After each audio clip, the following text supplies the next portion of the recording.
When did you accidentally come across as a complete badass?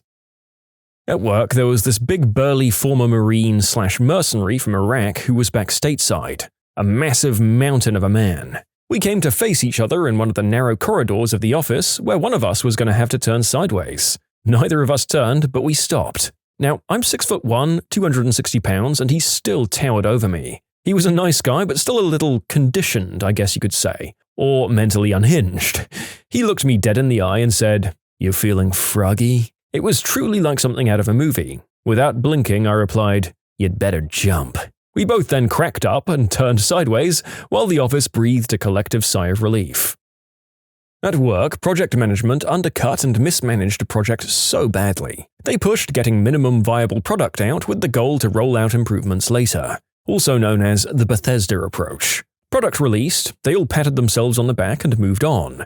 Then that minimum viable product broke. In a meeting we had with our directors about how it's so broken and the cost to fix it, where we were told that there was no cost too big and unlimited manpower, among other things, I decided to ask, so how come we couldn't afford to do it right, but we can afford to do it twice?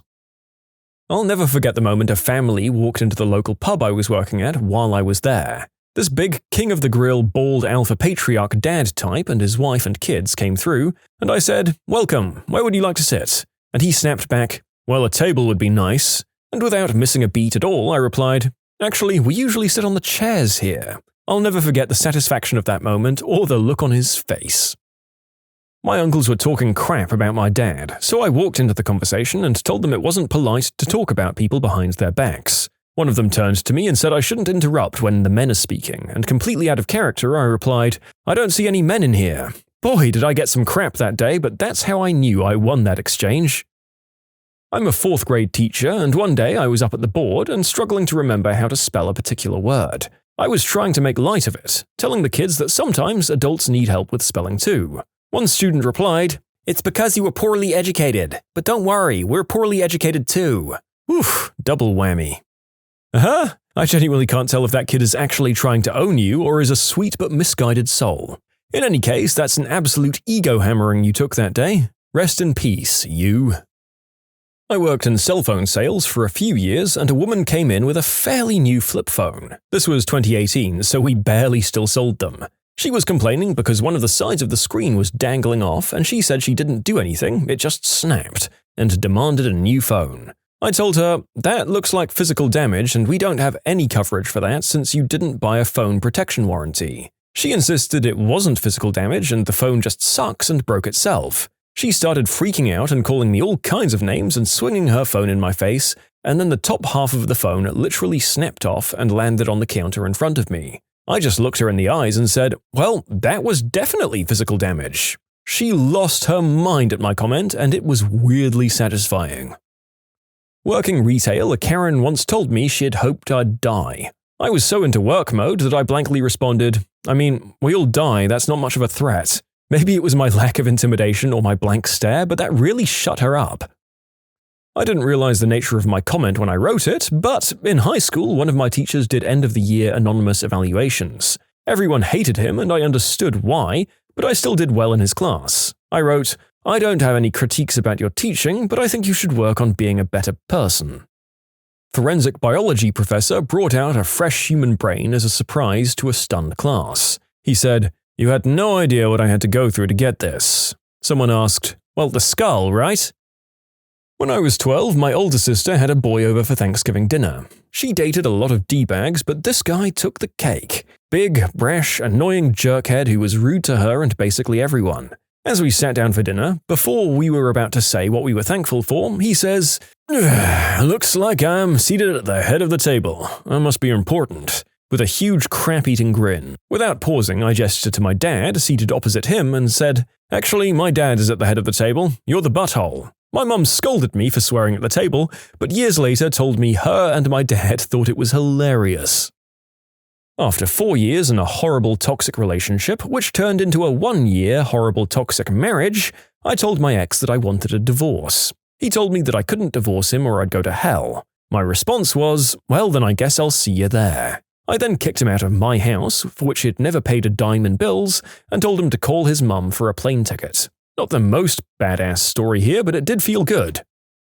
I was around 17 or 18 and getting my first filling at the dentist. They pumped me full of nitrous oxide for pain and to help me relax during the procedure. The dentist came back and asked me, "How are you feeling?" All I said was, "I don't." And he lost his crap and cracked up for what seemed like 20 minutes before he could pull himself together.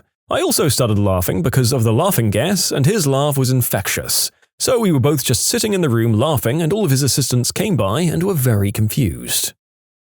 Not me, but my daughter. This boy at school called her retarded, and her response? "No, I'm autistic. I don't know what your fricking excuse is." She was in 6th grade. I was pretty shocked when I got that phone call. She doesn't usually say things like that to people. I got real drunk when I was probably about 25, got in a bar fight, as was my habit, and got knocked out cold, which was also a bad habit I had back in those days. I woke up in an emergency room to a cop who said, "It's 4:30 a.m., you're in so-and-so emergency room, you just blew a .29 BAC, so I have to take you to the detox center now." I stood up from the chair that they had me in, and the cop goes, "Hey wait, are you okay to walk?" And I threw my arm around his shoulder and bellowed out, "Walk? Hell, I'm driving, let's go." He was not amused, and he got a little rough with me, but about half the emergency room staff completely lost it. I eventually quit drinking and fighting, though it took me about 10 more years of failure before I hit that point. I worked at Target back in college in a stocking job where we had to be there at like 4 or 5 a.m. to unload trucks. One morning I overslept a bit and walked to the unpacking line about 10 minutes late eating a breakfast bar. The boss stormed over and started loudly berating me in front of everyone for being late. As he was going on, I was listening and taking bites of the bar without much expression, mainly because I was so damn tired. It finally bothered him that I was disrespectfully chewing during the yelling, and he stopped mid-sentence. He held out his hand and said, "Give me that damn thing." It just so happened that I only had one bite left, so I took it, handed him the wrapper, and said, "Thanks," with a mouthful of food. He paused and then started laughing at the ridiculous response to his ranting.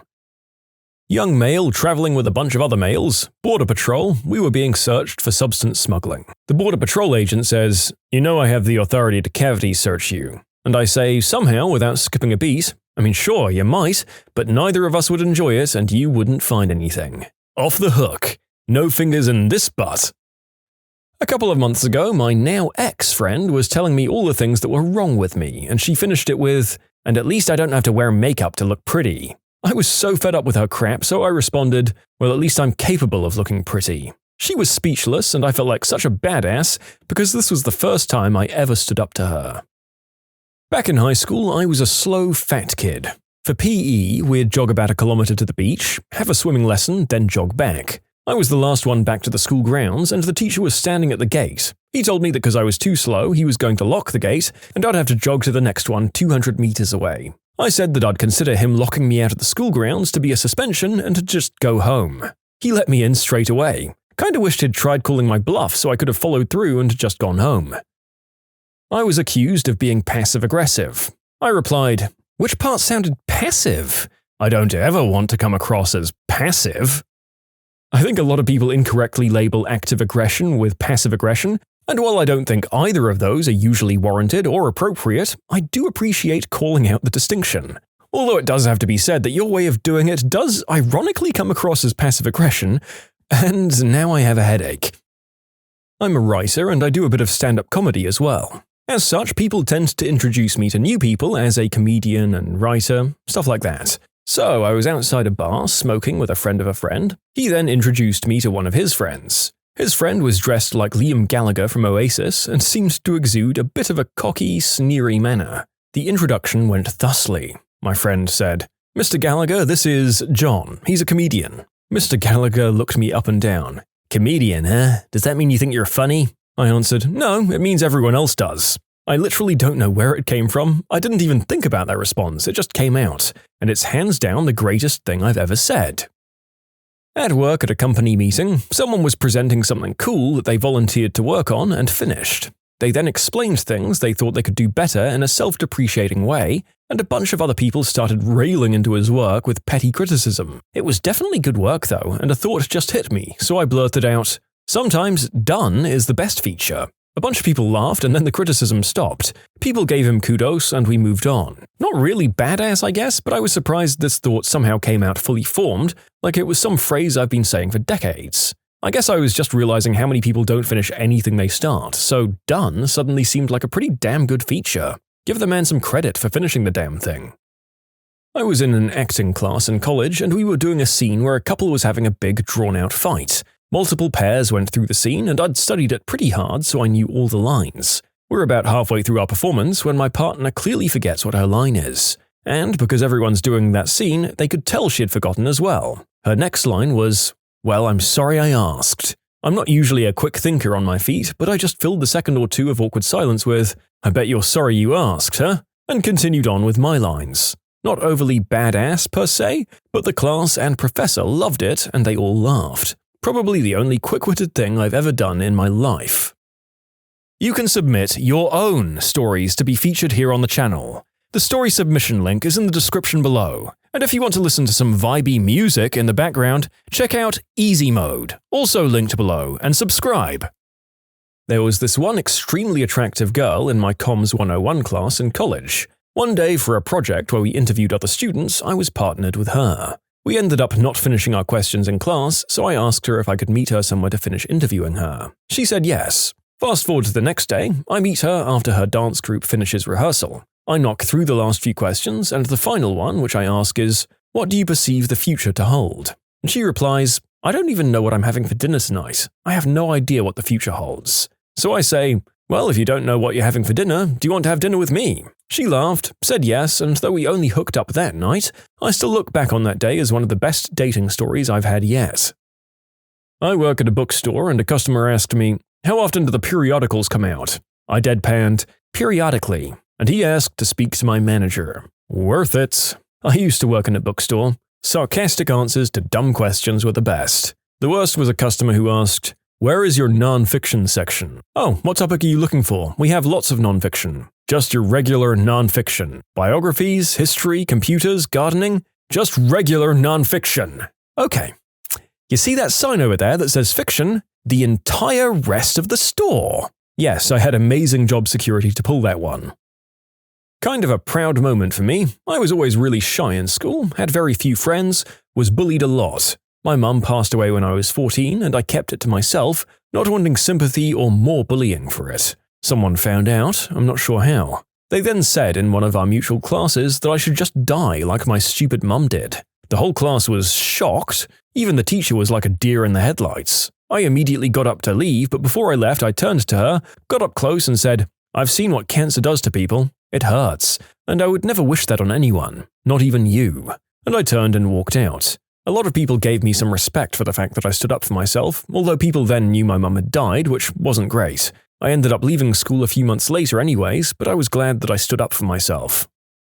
Me and my girlfriend at the time were having a discussion about her going back to school. She kept putting it off every semester, and one day she got angry at me trying to tell her to actually go back, not just talk about it. And she yelled, "Rome wasn't built in a day." And I responded, "Yeah, but it was built." And a decade later, I still think of that.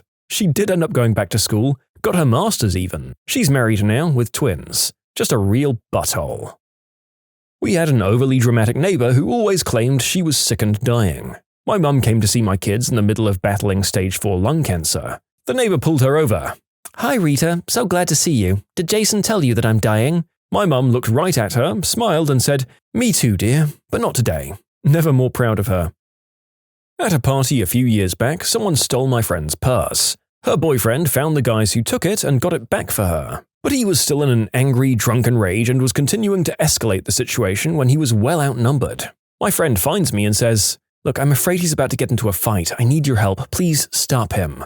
I stood up and told her, "I can't promise you I can stop him from fighting, but I can promise you I won't let him lose," before walking off to find him. Ultimately, no fight actually broke out, and I didn't realize that I'd basically said a cheesy one-liner until well after the fact when my friend told me how intense that line was. I didn't mean for it to sound so dramatic, I just wanted to let her know that I wouldn't let him get his butt kicked. I didn't mean to make it sound like I was about to demolish 3 guys by myself like I'm some sort of action hero. I think this would have been even funnier if you'd gone and got destroyed by the three guys. From your friends' perspectives, all of this confident bravado, a completely badass line followed by the beatdown of a century complete with crying and pant-wetting. Classic comedy. Glad it didn't come to that, though. Well, I don't know about badass, but years ago I worked at Hard Rock Cafe, and we often had pre-shift server meetings outdoors on a patio. And while my boss was droning on about us selling more overpriced plastic cups, I was staring off at the spinning globe on top of the building that said, "Save the planet" on it. I interrupted my boss by blurting out, "If Hard Rock is trying to save the planet, why do we waste so much on paper?" Which was really directed at my managers, who had a hard-on for printing out stupid memos. They somehow didn't realize it was about them specifically and passed the comment up the food chain, which ended up resulting in the entire company changing the payroll system to paperless globally. As a reward, I was given a pin shaped like a light bulb that said "Bright Idea" on it. Thanks, I guess. A guy pushed my 5-year-old daughter at the fish store and she started crying. I said, "Go wait with mummy, daddy might be going to jail again." When he heard me say that, he ran out of the store. I've never been to jail before. This one had a little setup, but I think it's funny enough to share. At a family vacation, my grandmother was giving me grief for not remembering her birthday. I've never been good with birthdays. After telling me it was the password to her iPhone, she'd wanted me to take a picture with it, which is why I needed the password. While she was distracted, I opened up the settings, changed her password to my birthday, and then set her phone down. Cue 15 minutes later, she's trying to get into her phone and it's not working. Suspecting mischief, she grumpily asks me if I've changed the password to her phone in front of our entire family. I admit that I did. "Well, what is it?" she asked impatiently. "It's my birthday's." She sat there in stunned silence for 15 minutes not being able to remember my birthday before our family exploded laughing. It was a good time. A friend of mine was giving me crap while we were all bowling. Off the cuff, I yelled at him, "You're adopted. Your parents don't even like you." He laughed because, friends. Like 3 hours later, it hit me and I turned around and said, "Holy crap, dude, you are adopted." I'd completely forgot. "I'm so sorry, dude," which he thought made the whole situation even funnier. I actually said nothing. I was on my motorcycle in traffic on a wet overpass with short Jersey walls. Guy behind me was driving a bit too fast and slammed on his brakes, sliding into me, but no damage, as he was going slow enough to touch and push me about 5 feet before finally coming to a stop. The angle had me going straight forward so I didn't fall. Had it been much faster, I would have been thrown over the edge to my death. So obviously I was, well, not happy. I turned off the engine, got off the bike, slowly walked over to the driver that hit me. It was only a few feet, and when he saw me coming to him, he furiously started raising his manual window, so I could just see him struggling to pump the winder. When I got there, I just knocked on his window, pointed at him, turned around, and walked away. He looked terrified. I didn't think about it until later. A guy you just hit in a car wearing a black helmet, with shaded visor, black heavy thick jacket, black heavy riding pants, road-crafted jacket and pants, black thick and metal-studded gloves, and black leather boots knocks on your window and points at you for being a supreme idiot. I had no idea. Wanted to give him a bit of mouth, but then to tell him I was okay and take a second to verify my bike was as well. I was eating McDonald's with a few friends and I started choking. The only thing I managed to say in the whole ordeal was, "I'm McChoking." A long time ago, I was walking down a side street in a medium-sized town with my girlfriend. A car was parked ahead, with the front of the car facing us as we approached. I could see 2 kids, maybe in their late teens, and I could instantly tell they were likely going to say something as my girlfriend was rather attractive. As soon as we came up next to them, I heard, "Hey baby, ditch the zero and come hang with the hero." I could feel my blood boil, but I kept my cool and calmly said, "Sorry buddy, I'm not gay, and don't call my girlfriend a zero." The guy's friends started laughing at him, and my girlfriend made a sarcastic crying face, then we both started to laugh. When I was 7, some girls were bullying me at school. I'd just learned the word mutual. One of the bullies said, "We don't like you," and I said, "The feeling's mutual," and walked off. I'm 37 now and I still remember that. I was doing a university project, had to do a large presentation in front of a group of maybe 50 or 60 other students about a possible business of manufacturing an education toy for kids. It was a bit of a train wreck as no one else in the group had rehearsed or even read the script. As with all presentations, they asked for questions at the end and I stepped up to answer questions. There was one guy at the back that always asked awkward things like, "What if someone were to injure themselves and sue you?" or "Have you factored in matching employees' pensions?" It was meant to be a fun project for first-year students. They weren't expecting tons of detail. When it came to asking questions, I volunteered to answer them. The guy opened right away, asking awkward questions, but he had misjudged just how much work I'd done on the details. I asked the lecturer hosting the session if I could load up my spreadsheet, and he allowed it. That's when the guy realized he'd just asked the wrong guy. I'd made an automatic spreadsheet that could work out how many people were needed, how many machines, what hours people could work, rolling production over 24 hours, and overlapping shifts to ensure it all worked at maximum efficiency.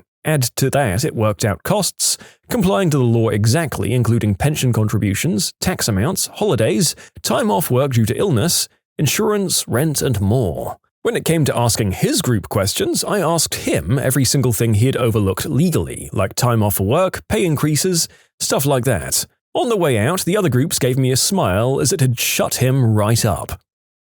About 25 years ago, I was in grade 9 and my parents bought me a pair of Air Max. I'm a female, but I'd picked a pair of Air Max that were supposed to be for males because I preferred the color of the shoes. I was super pumped to get those shoes. We didn't have lots of money and it was a pretty extravagant purchase. Anyway, I was at our local shopping center and I ran into a group of guys I went to high school with. They were a real bunch of buttholes that thrived on dumping on other people. One of the guys had on the same pair of shoes as me and said to me, "Do you know you're wearing men's shoes?" To which I quickly replied, "Then why the frick are you wearing them?" The other guys peed themselves laughing and it still stands out in my mind after all these years. Theme park employees, please share your juiciest horror stories.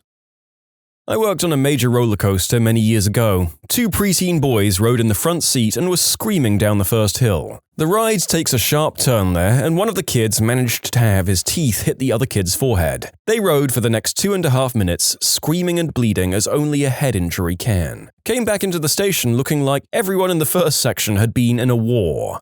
A ride they will always remember. That must have made for an amazing souvenir photo. One time, a bird dive-bombed into the funnel cake frying oil and exploded. We had to fish it out. I used to work at a sky coaster ride at a theme park, which is a ride you have to pay extra for that's essentially a giant swing that you have to wear a special harness for. Up to 3 riders can go at once. Several guests commented that it was the most terrifying ride in the park. Once there was a boy, about 13, who was begging his mum to ride with him. She refused but said she'd pay for his ticket to go alone. So he did. Long story shorter, he threw up mid-ride and showered chunks of Skyline chili all over the ride area, including people in line, the guy who records the rides on video, and myself. When we finally got him down, we discovered that he'd also peed himself. So I got to wash the suit before going home. I didn't work there very long. I worked in a water park in a dual-park, single-entrance location of a very common chain of theme parks for about a decade during high school and college. The frequency of adults crapping themselves or pooping in the pool was revolting. 2 stories of note. I was working for a party for the employees and their guests after normal park hours one night, when a fellow supervisor and I noticed some poopy prints meandering down the sidewalk. One employee followed the trail toward the bathrooms, hoping to find a child running frantically to make it. I followed the trail in the other direction, away from the bathroom, praying that I didn't find anything but the end of the trail. I make it about 15 trips down the path heading away from the bathroom towards the lazy river and look up only to see a gigantic woman built like a house wearing a floral one-piece. She has a giant brown stain on her butt and just streams of liquid chocolate running down both legs. She was just strolling along, not a care in the world. I had to spend hours scrubbing the poopy off a textured concrete surface because some huge lady must have gambled on a toot and couldn't care less that she had buckets of brown stuff piling up in her bathing suit. Another time, a kid was floating around the river and just dropped trow and let her rip. It was one massive, and I mean gigantic, poopy. We had to chase it around the current and scoop it out. It was larger than any baked potato I've ever seen and was girthier than my clenched fist, and weighed about as much as a Chipotle burrito. Long story short, never swim in a water park. If a public pool is roped off for maintenance, in my experience it's 80-20 because someone crapped in it and the pool techs needed to shock the pool with chlorine because of cryptosporidium concerns. God, the amount of times the local pool I swam in as a kid got temporarily shut down because of a poopy, and the amount of times that I just jumped back in 10 minutes later after the all clear is making me feel gross. Still, every natural body of water is filled with number 1 and 2, so I guess you just can't win. Employee comes to work one morning after partying all night. Nobody noticed that she wasn't 100%. Security guys later said she seemed fine. She gets to her station on an elevated platform, doesn't follow procedures, and falls about 3 stories and dies right before gates were supposed to open. What procedures should she have followed that would have prevented this? While the ride was being test run, she left her post for some reason and went out on a restricted catwalk. She was well aware that this was an off-limits area. Nobody knows why she decided to do that. Witnesses said she was bending over like she was trying to pick up something when she lost her balance and fell. She was probably trying to throw up. Ended up throwing herself up all over the pavement. I used to work at Knott's Berry Farm in Southern California. A little kid went to ride the roller coaster Silver Bullet, a somewhat fast coaster with lots of twists and a couple of loops. I was one of the guys who checked the lap belt and whatnot before the ride took off. The kid looked scared but seemed like he was with his older brother and his friends. All of the kids seemed to be a few years older, and he probably didn't want to look like a chicken. The kid straight up pooped himself. It made the seat extremely moist and definitely smelled of number 2. As you got off the ride, you could see liquid dripping down his leg as he rushed off. People in the back of the line didn't really know what was going on, but the front of the line, as well as this kid's brother and friends who just got off too, definitely knew. Poor guy. We had to shut down the ride for about 2 hours to sanitize it, but played it off as technical difficulties. Former Disney World cast member here. Here are some stories. While working at Club Cool, some father dropped his daughter's pants and let her squat on the floor. I had a standoff with a guest for 3 hours in the Mission Space gift shop because he was trying to steal Vinylmations. Got told a couple of times that I ruined someone's vacation, and I met Warwick Davis. I worked on the cleaning crew at Soak City, Knott's Water Park. Once I was mopping the bathroom and a dad and his kid were using the same stall to pee in, and the kid says, "Daddy, why is your pee-pee so big?" And the dad just laughed and told him his would be that big someday. You could tell he was proud of his junk at that moment. Also, a little-known fact is that the women's bathrooms are 10 times nastier than the men's. People usually consider men slobs, but girls absolutely trash the bathroom, peeing all over the place, leaving sanitary napkins all over it, and other stuff. Also, I wouldn't recommend going into the wave pool or community pool. We frequently found number 2s, sanitary napkins, and other stuff floating in there all the time. Volunteered at a fair one summer in my old town. Some mentally deficient guy got caught tickling his pickle in the haunted house while one of the carts going through the ride rounded the corner and saw him in all his glory. "I get away with this all the time. I just tell the policeman that I was pretending to be part of the ride, because seeing me spanking the mule is horrifying." When I was little, I went to Legoland. I was so excited that I ran up and tried to hug a statue made of Legos, and I cut my eye. And on that day, everything was not awesome. I worked at a crappy theme park for 3 months in my teens. One morning, I got to my ride and there was blood everywhere. Feathers too. So I did my walk around and there's half a goose. It took 3 maintenance guys 2.5 hours to find the other half. Well, now I know where the company Christmas dinner came from that year. I'm kidding. Owners of these places don't even do things that nice for their employees. I'm not an employee, but as a kid, I went to a local amusement park that also had a water park inside it. I was running around a circle that was basically a huge circle of water cannons. Now, most of them had a foam tip at the end, but I happened to run past the only one where it had worn off while some 14-year-old idiot flung it up as hard as he could. It smacked me square in the mouth and knocked me out cold. Since these were in a circle, they just put a drain on in the center so they could run them constantly. My lifeless 8-year-old body got ragdolled into the center and the water diluted the blood so it looked basically like I'd died and bled out. They shut the park down and had to life flight me out of there. Apparently it looked bad enough that the local news was even reporting that I'd died at first, but in the end I just had to get 8 stitches above my upper lip, and now I have a scar and can't grow facial hair in that spot.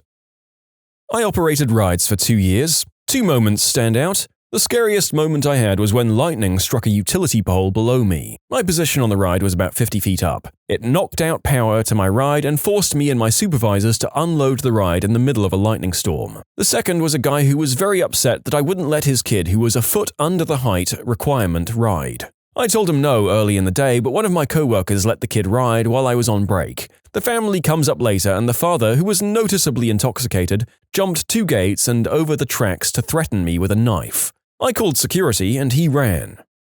Kings Island ride operator here. A kid fricking jumped in the water at one of my rides, Congo Falls, going after a basketball after I denied him permission. I saw him go in and I pounded the E-stop and called it in. Police showed up, security, all of my supervisors, and the fricking kid got away before they got there. So the little jerk caused a bunch of people to get stuck in the ride while we explained the rule about the water. Over at Extreme Skylifters, it's like a ripcord type ride where you swing back and forth on a long cable. Somebody got sick. Literally hurled about 5 gallons of their stomach contents back and forth over a 150-foot flight lane. There was so much fricking spew. We had to call park services to get enough Voban, the absorber, and you could smell it throughout the whole area.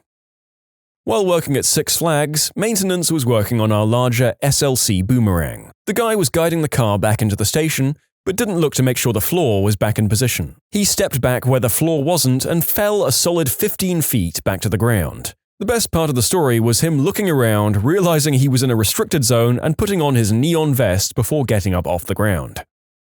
Worked for Disney World's 2005 college program. The full costumed characters aren't allowed to talk, ever. Nearing the final days of the internship, several of the characters would whisper into children's ears variants of, "Only you can hear me. Help me. Goofy will hurt you," etc. Other than that, there was a crap ton of self-deletion happening at the happiest place on earth. If you're a guest, are hungry, and don't wish to pay Disney's exorbitant prices for food, just lie to a cashier and say you dropped your food or something.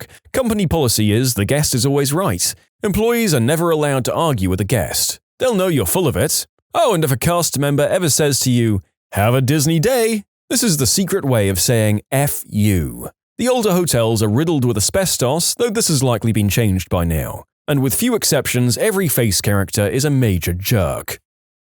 Oh, here's something I witnessed. At a local park, there's a slide called the Triple Dip. The slide lives up to the name and dips 3 times. A really small kid rode down it once and just started rolling and doing backflips because he was too small. At the end of the ride, he basically just got up and walked away, acting like nothing had happened.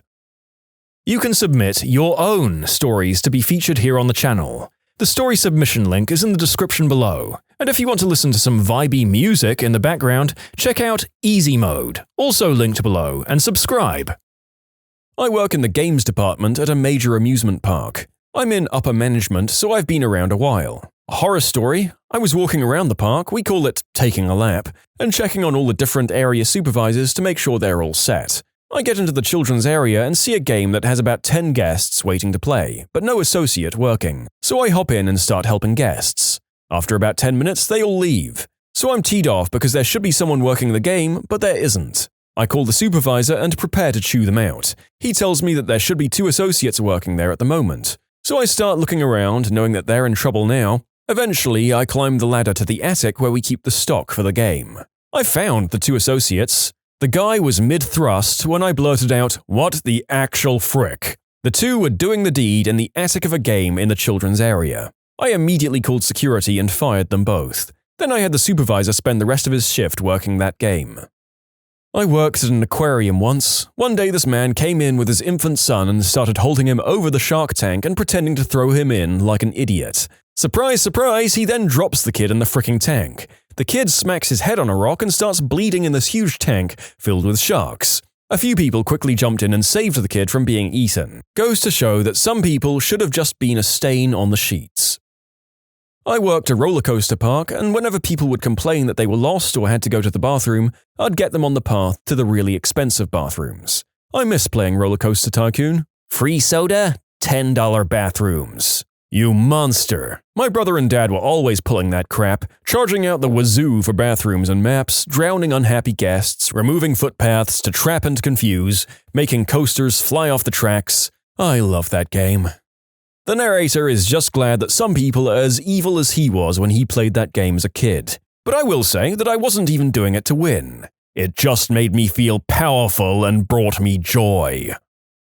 Back when I worked at a relatively large East Coast theme park, we had what many called the craziest shutdown anyone had ever seen or heard about. The ride I was working was a dark ride, a motion simulator that followed a track and had 3D projection seats. I was closing in the control room that night where we would dispatch ride vehicles, RVs, and monitor ride cameras and ride control screens. Over the headset, I heard that an intoxicated male couple was coming up to ride. Okay, fair enough. As they were getting on, they were acting slightly belligerent, so I was informed to watch them through the ride by the loader. In scene 1, the ride has 11 scenes, they began to make out. Fair enough, it happens all the time. I was narrating it over the headset since it was a slow night and we were all shooting the crap. In scene 3, I saw their hand moving due south, and the next thing I know is that they're standing up in the RV. At this point, I depress the emergency stop and all the ride lights come up with the RVs stopping in place. I then call the ride down, explaining the e-stop is due to a drunk couple standing up. Here's where it gets interesting. They decided to slip their way out of the lap bars and begin climbing out of the RV. I get on the mic telling them to please return to your sleigh. They're also called sleighs. Little did I know I selected all call on the touchscreen for the ride mic, and people down at the ride entrance and passers-by were randomly hearing me yelling, "Please return to your sleigh." I scan the monitor attempting to find them in the ride area and cannot for the life of me find them. At this point, the entrance host calls control to ask what the heck is going on. I explain and he busts out laughing. I hear my supervisor's keys jingling as she runs up to the exit platform as she's laughing from the call over the radio about a drunk male couple standing up and climbing out. Once she arrives, we do a ride evac so we can reset from the e-stop and walk to the track to find the culprits. After about 30 minutes, we can't find them and give up, and start cycling the ride again before going back up. We checked the control screen to see if there'd been any ride doors opened recently, and none had since that morning when maintenance was clearing the ride for operation. At close, we all had to fill out witness statements for security, and we all had a good laugh. The next morning, maintenance tells us they found 2 protection wrappers in scene 3, the scene that they escaped in. To this day, we have no idea where the heck they ended up. So in short, a drunk male couple escaped the ride, did the deed, and were never seen again. I worked at a water park. It was towards the end of the day and I was pushing the tubes down at the top of the slide. People started looking at me funny and looking around strangely. I started hearing people talking about number 2, but I dismissed it as nothing. Then someone came up to me and told me to look at the platform below us. I looked down and what do I find but a big pile of brown neatly placed on the middle of the stairs. I worked at a low-grade park mainly known for their go-karts for 2 years. The horrors were in the many. We constantly had kids purposely trying to hit you with carts. I witnessed one kid hit my coworker at full speed. My coworker tried jumping over the cart at the last minute, but that was the worst possible action. His knee ended up hitting the kid in the head and knocked him out going full speed into the wall. My coworker then flipped a few times, finally landing on his face. When all was said and done, 2 people were hauled off in an ambulance, one with a concussion and the other with a broken nose and cheekbone, topped off with some busted teeth. My favorite was when a group of rich guys came through and started making bets on who would win each race on the go-karts. The same guy won twice and was quickly up about $1,000. So one of his friends pulled me off to the side and asked if there was a way to make him lose. What people generally don't know is that there's a control panel which controls the speed of the car remotely. This gets used if someone is getting too rowdy or breaking the rules or something of that nature. So I told him about the control panel and he offered me $100 to make sure that the guy who was winning took last place. I agree and he goes off to entice this guy into another bet. This time he bets him $1,000 that he'll take dead last. The guy was bold. He wasn't just going for his money back, he was going for everyone's money. The ensuing 12 laps were the best of my career at that park. Every time this guy got alongside someone, I brought him down a bit. Every straight way, I would drop his speed by about 5 miles per hour. By the end, this guy was furious. He paid up and stormed out of the park. Just because you're the best, it doesn't mean you'll win. The smartest will usually find a way to win. I worked at a certain park for 2 summers. The stuff I saw made me never want to come back as an employee or a guest. I'm going to keep this vague for multiple reasons, but you'll probably guess where I worked. The biggest horror story came from the fact that I spent 2 of those years in fear of losing my job every single day. Food employees were required to sell a certain product to every person who approached the counter. It didn't matter if they just wanted a cup of free water or already had 10 out of each item. We had to try to sell the product to them. The problem came in that there were secret shoppers checking in on this. If they caught an employee not asking customers about the product, the employee could be terminated on the spot. I watched multiple friends get fired because of this. My second year, I had a management position. I thought this would fix the fear. I was wrong. If I or an employee under me didn't sell this product, I would be demoted and transferred to another area. Now I had to make sure that my co-workers were upselling also. My advice from working here: avoid holidays, go early in the week, and learn which rides are the most popular because they will have the longest lines. When the ride operators tell you to empty your pockets, fricking do it. I'm not kidding. I can't tell you how many iPhones, watches, earrings and stuff I've seen fall while the ride was going. Even a wad of hundreds. And it's a really long procedure to retrieve the items. We actually have to shut the entire ride down because you didn't listen, and everyone in line gets super teed off for having to wait more than they already do. Okay, but you pretended that you didn't find the wad of hundreds, right? I'm just saying, you keep that stuff and punish the presumably rich D-bag for his non-compliance, and get that same rush of power the narrator felt whilst drowning his roller coaster tycoon guests. I was a scare actor, a walk-around at Six Flags theme night for Fright Fest a couple of years ago. I was in costume and heavy makeup. The guests seemed to forget that the actors were actual people and not statues that they can do whatever the frick they want to with. My hair was pulled and I was often touched inappropriately. Also, people seem to think it's funny to show up to a theme park completely wasted, so I was thrown up on a couple of times. But by far the worst experience in my short time of employment there was when I scared this jerk's girlfriend to the point of tears and peeing herself, and then he punched me in the gut. Not sure if this matters, but I'm a female and my costume made no point to hide that fact. I could have retaliated physically, but I would have likely been fired, so all I could say was, "Thanks, kind stranger," and alert park security. He was thrown out of the park along with his wimp of a girlfriend. I'm sorry, but don't come to a fricking Fright Fest if you don't want to be fricking frightened. Last year, I was at the Pleasure Pier in Galveston. They have a log flume ride relatively close to the entrance, and I was there to witness the most disastrous throw-up broadside I'd ever seen. As the log was coming close to the drop into the water pool at the bottom, there was a kid in front who was obviously not doing so great. As the log tilted forward and rushed down, this poor kid blew chunks in the front seat. But that wasn't the end of it. Apparently the wind, coupled with the moving ride, blew stomach chunks into the faces of seats 2, 3, and 4. It was terrible, but absolutely amazing.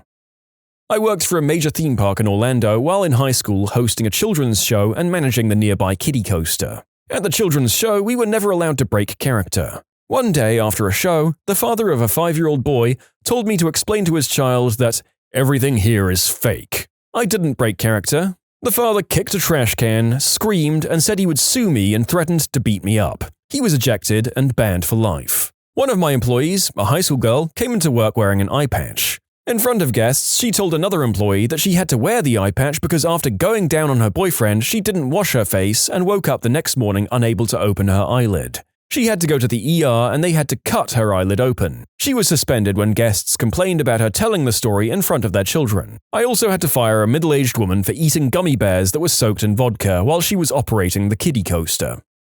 What small symptoms led to massive health issues for you?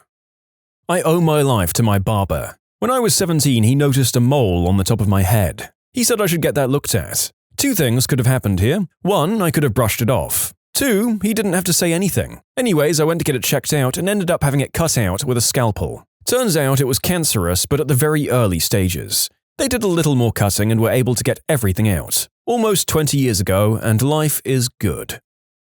Anything that's persistent. If it's not going away, it's not just anything, and it needs to be looked at. Persistent, raging heartburn. I was young and dumb and uninsured, so I put it off. I put it off for nearly 3 months, by which point I was subsisting on plain yogurt and lentils, and still having extremely painful bouts of heartburn and emptying my guts into the toilet. I'd lost a lot of weight and was consistently exhausted and in pain. I finally went to the doctor. It was a raging case of H. pylori infection. It was cleared up with antibiotics, but my doctor warned me at the time that I'd probably caused irreversible damage to my stomach and digestive system by waiting so long. She was right. Within a year, the heartburn was back along with nausea and emptying my guts again. I essentially gave myself a chronic disease by ignoring the initial infection. Moral of the story, if it keeps coming back, don't ignore it. What could have been treatable before will turn into something worse.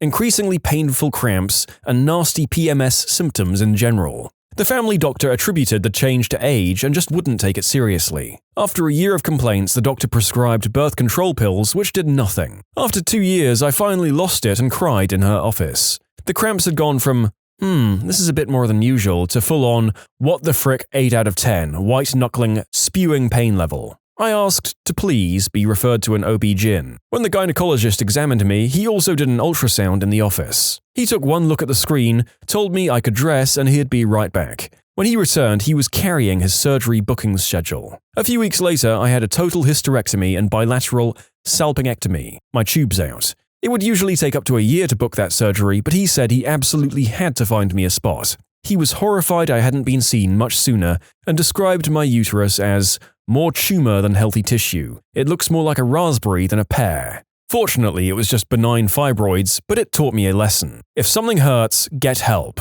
Yell if you have to. Cue the narrator and all the listeners frantically checking out their recent aches and pains. Also, a raspberry-shaped uterus is one hell of an image. Just if anything suddenly changes without any reason, I think everyone should take the time to really know their own body. All your own little lumps and bumps and processes. Everyone is different, so you can never really rely fully on what experience someone else has had with an illness. If something starts being different with no obvious reason for it, get it checked. Better safe than sorry. I realized this when I was 18, a seemingly healthy 18-year-old woman, and one day, my periods just stopped. I thought nothing of it because, no periods equals yay! A year later, I had received a stage 4B cancer diagnosis. In my particular case, my periods stopping was the first physical symptom I'd had. Other, more obvious symptoms came much later, but it was extremely likely it would have been detected a lot faster if I'd gone to the doctor and investigated why the periods had stopped in the first place. I'm 11 years clear as of April the 10th. I was much taller than the rest of my family. They're all around 5'5", but I was 6'5" by high school. We always joked I was a freak or won the genetic lottery. I went to my father's doctor for a physical. He noticed the swelling in my hands and ran a blood test. Turns out my growth hormone levels were about 3 times the normal amount. I was diagnosed with acromegaly, got an MRI which showed I had a tumor on my pituitary gland, got it removed and was feeling better after a few years. Isn't that what Andre the Giant had? Yep. The biggest difference between acromegaly and gigantism is timing. His condition probably started at a very young age. My 2-year-old daughter, with hindsight.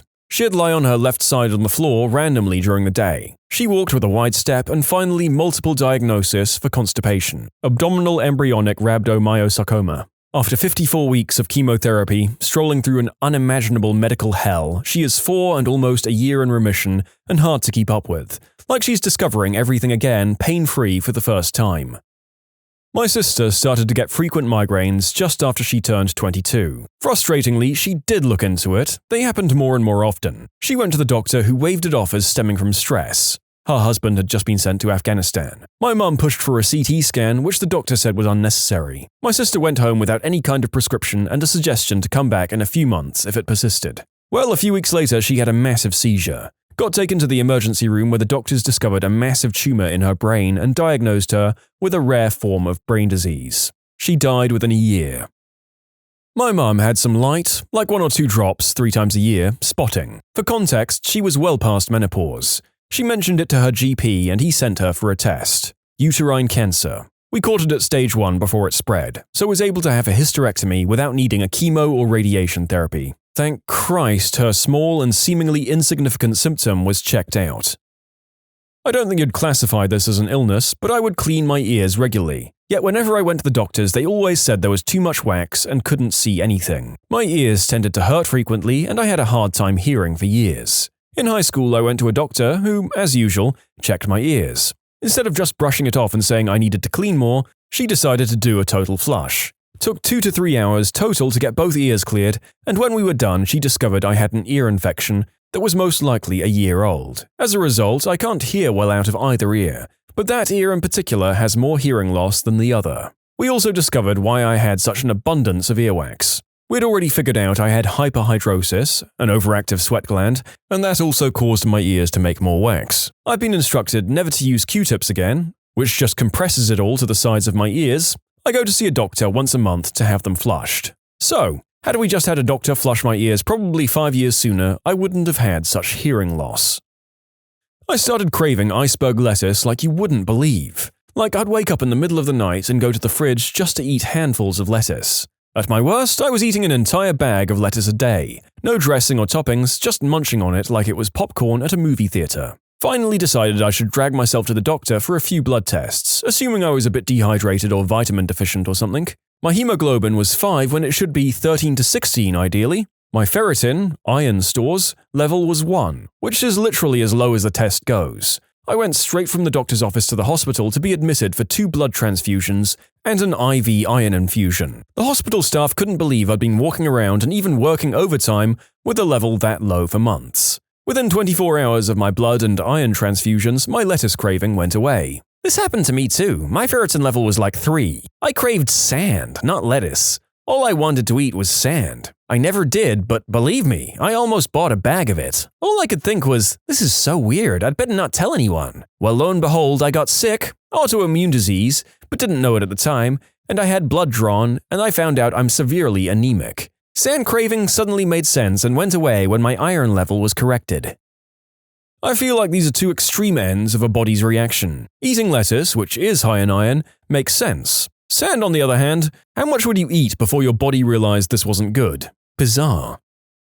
My right knee had been slightly funky for a couple of years. I'd originally noticed it after I did a bad tackle playing soccer, landing on my knee. I presumed it was just going to be a niggle that I was going to have to deal with for the rest of my life. It didn't hurt or anything, but what was funky was that you could put your finger on the inside of my knee, and as I compressed and extended my knee, you could feel something clicking past tendons and soft tissues. After a number of years, it seemed like there was a bit of swelling around my knee, and during some downtime from work, I decided I should finally see a doctor about it. I told him about the clicking and showed him. His face isn't something I will forget. It was just disbelief, and he said, "Well, that's not something I've ever felt before." Sent me off for an X-ray and ultrasound. Turns out I had osteochondroma, abnormal bone spur, on the inside of my knee, and the tendons and so on were literally slipping one side to the other as I bent my knee back and forth. The reason I should have looked into it sooner is because before I got a chance to see the specialist and book in for a surgery to get it removed, the spur punctured something in my knee. It caused a lot of swelling and excruciating pain. Straight to emergency, admitted straight away,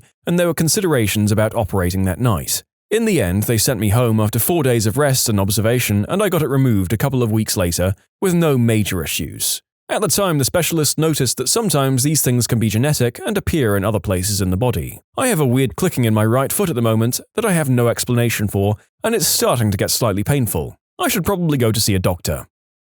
Not me, but my 9-year-old son. Last summer, he complained about leg tiredness and slept a lot. Our pediatrician couldn't find anything wrong with him. Fast forward to January 2017 and suddenly he's constipated and his bladder is retaining enormous amounts of urine. We took him to the local children's hospital and they felt that his constipation was keeping him from releasing urine. So they hit him with gallons of Miralax mixture to get him moving. He pooped quite a bit, but nothing really changed. After a week of this at the hospital, my wife lost her mind on the hospital staff and demanded that they think outside the box. The neurology department came and did an MRI and they found that he had a fatty film at the base of his spine which presented as a tethered cord. They operated immediately. Unfortunately now, the damage is done. My son no longer has bowel or bladder function because of the nerve damage caused by the tethered cord. So we have to use a straight catheter on him 6 times a day and keep his bowels with stimulant laxatives and enemas. We'll be entering a clinic in May where they'll run a series of daily x-rays and enemas to arrive at the mixture we'll need to use going forward. Poor kid will have to live with this for the rest of his life.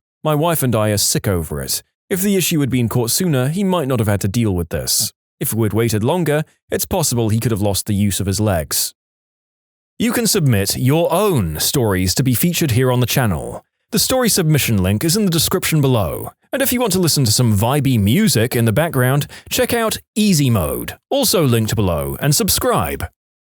Not me, but my childhood best friend. She'd had this thing where her hand would spasm. It was kind of like a hand tremor. I just assumed that it was a tic, since I have a similar one, my knee bouncing up and down, when I get nervous. Once I asked her about it and she said that she had pins and needles, so I also considered that she might just be shaking it off, even though the tremors were obviously an involuntary movement. That's really all there was, there were no other symptoms. She was fine for a really long time and then suddenly, she just rapidly declined within the space of 24 hours. We were in class when she went down and started seizing. Just as quick as she'd gone down, she was awake again and fine. My teacher took her to the nurse and the nurse called her parents. I've had to work hard to try and not be angry at the fact that her parents chose to take her home that night instead of taking her straight to the emergency room. She had a headache, so they gave her ibuprofen and put her to bed. She died sometime in the night of an undiagnosed brain tumor. Often, brain tumors are misdiagnosed as psychiatric issues. So if you notice a rapid decline in your mental health or stability without any clear reason, or even with a reason, get a scan done. If you have pain in your ball bag, don't mess around. Seek medical attention immediately. I had testicular torsion and got lucky. A lot of men have lost one or both to this. I lost one of mine to it when I was 12. Just woke up in the middle of the night in severe pain. Felt like I was being kicked in the jewels repeatedly and they were swollen up huge. My parents, for some reason, decided to basically wait it out for almost 2 days before they took me into the hospital. I had surgery that day. The doctor said if I'd come in right away, they would have saved them both, and if they'd waited another day, I would have lost them both. So now I have one big one that I call the wrecking ball. I experienced pain in my left shoulder, the trapezius muscle, whenever I consumed alcohol, which for me was an infrequent beer. It was odd but not too concerning since I didn't drink very often. Turns out I had Hodgkin's lymphoma, and the pain in lymph nodes on the consumption of alcohol was a symptom seen in only a very small percentage of cases, less than 5%. This video is probably going to set off a whole bunch of our hypochondriac viewers. I know I for one will probably be hypersensitive about any pain I feel while drinking after that one. My first friend was a Finnish carpenter and was hand sanding in a deep shelf area and got a splinter, more like a sliver of wood, into the cuticle of his pinky. It was pretty fricking big and he was like, "It'll work its way out on its own." So he left it alone and a red line started to move along his arm from his pinky up into his armpit. He finally got convinced to go to the doctor, and it turns out the red line was an infection traveling along his vein. Had he not gone to the doctor when he did, they said that the infection would have ended up in his heart and would have been extremely life-threatening at that point. The second, my best friend was in the hospital, and eventually he ended up passing, but all the stress of him in the hospital and continuing on with his passing gave me a gnarly cramping and waking up to use the bathroom like every hour or two. And not only that, but waking up almost crapping myself and then spending more and more time on the crapper each time. Like having the urge to go without being able to go after initially going. Long story short, ended up with a pretty severe case of Crohn's disease and ended up having some pretty serious 6-hour surgery to remove part of my intestine, bladder, and colon. Yay! Not me, but my wife. She had a rare liver disease that sprung out of nowhere when she was 23. Her initial symptom wasn't jaundice, yellowing of the eyes or skin, like liver diseases tend to start showing themselves with, but extreme itchiness. She figured it was just really dry skin. Turned out to be PSC, primary sclerosing cholangitis, but she's 2 years post-transplant and doing great. My dad has a lot of moles, and my mum forced him to go to the dermatologist because he hadn't been in years. She was worried about a few of the big moles that she thought might be getting bigger. The dermatologist pointed one out and asked if that was one they were concerned about, and no, my mum said that one actually seemed like it was getting smaller, so why would she be concerned? Doctor informed my parents they were doing a biopsy right there and then and cut a 1.5-inch long chunk out of my dad's back. It was melanoma, the really bad skin cancer. It turns out if a mole is getting smaller, it probably is because the immune system has a reason to attack it. The melanoma was only stage 1 because the dermatologist caught it so early. Dad's doing fine now, this was 8 years ago. He's had another mole removed in the past few years and goes to that same dermatologist twice a year because he has quite literally hundreds of moles and freckles. My mum also checks on his more concerning moles pretty often, and if she thinks they look strange, off to the dermatologist he goes. The standard for when to be concerned about moles is A, B, C, D, E. If a mole is asymmetrical, the border is not well defined, if the color is odd, like black, blue, red, or white, if the diameter is larger than the diameter of a pencil, or if the mole is evolving, book an appointment with your local friendly dermatologist, and take a picture of suspicious moles so you can keep track of any changes. And finally, if you have a family history of skin cancer, or fit a lot of the risk factors, even if you aren't concerned about anything in particular, consider booking an appointment if it's within your means to do so. This was actually my mother, but it's good to know if you're a woman or no women. If you've been through menopause and your period comes back after over a year, get it checked out. It's probably nothing, but it can also be something. My mother is fine, fortunately. Not me, but my grandfather. He had trouble breathing for a long time, nothing horrible, just shortness of breath, heavy breathing, etc. But he had to take care of my grandma. He went to the hospital when he started coughing, a dry cough, unable to stop. They diagnosed lung cancer, and he died within 3 weeks. The doctor told us that if he'd come earlier, they might have been able to save him. I was in my 8th grade, and I vividly remember the day I'd noticed that I couldn't see properly with my right eye, even with my spectacles, and I thought that maybe I needed to get my eyesight checked because the power of my glasses might have increased. I didn't give it much importance because I had exams, and after 4 months, when I finally went to get my eyes checked, the doctor informed me to go to a bigger hospital because he felt it wasn't normal. I went to a specialist eye hospital and they informed me that I was diagnosed with glaucoma and I had lost almost 90% of my vision in my right eye. Intraocular pressure, IOP, in the eye that should have been below 21 was 70, which is insanely high, and it was starting to affect my left eye as well, where it was 23. They didn't know why I had glaucoma, because it's very rare at that age. I had to get operated in my right eye immediately because medication wasn't controlling the IOP. I missed half of the classes in my 9th grade, and then finally I had to get operated in my left eye as well in my 10th grade, right before my final exams to control the condition. I wish I could have been more careful and went to the doctor immediately. This whole grouping is like the dark hole of WebMD. I had problems walking as a child and had a big role in my gait. My parents and the doctor thought it was a foot problem, so I was taken to a podiatrist and given orthotics, which helped. However, this didn't fix my pronated leg. Doctors then said I had growing pains, so my parents ignored the pain for a while, especially since I never really had too many problems playing footy and cricket. I guess I just learned to put up with the pain. After 18 years of pain in my legs and feet, I had a physio figure out that my hips didn't line up and that it was highly likely that I suffered from hip dysplasia during birth that wasn't corrected. My right knee and foot are ruining themselves now as a result of my right leg being shorter than my left. Well, that's some family guilt to go around, I suppose, although the fact that multiple doctors were initially unable to correctly diagnose you hints that this was a tough one to catch. Rough luck. My father. He'd be working around the house or at his job and he would just trip and fall for no reason. It happened 3 or 4 times. Long story short, it was ALS and he died from it just over 3 years after those initial symptoms. My dad had a sore throat and kept losing his voice. The docs couldn't figure it out.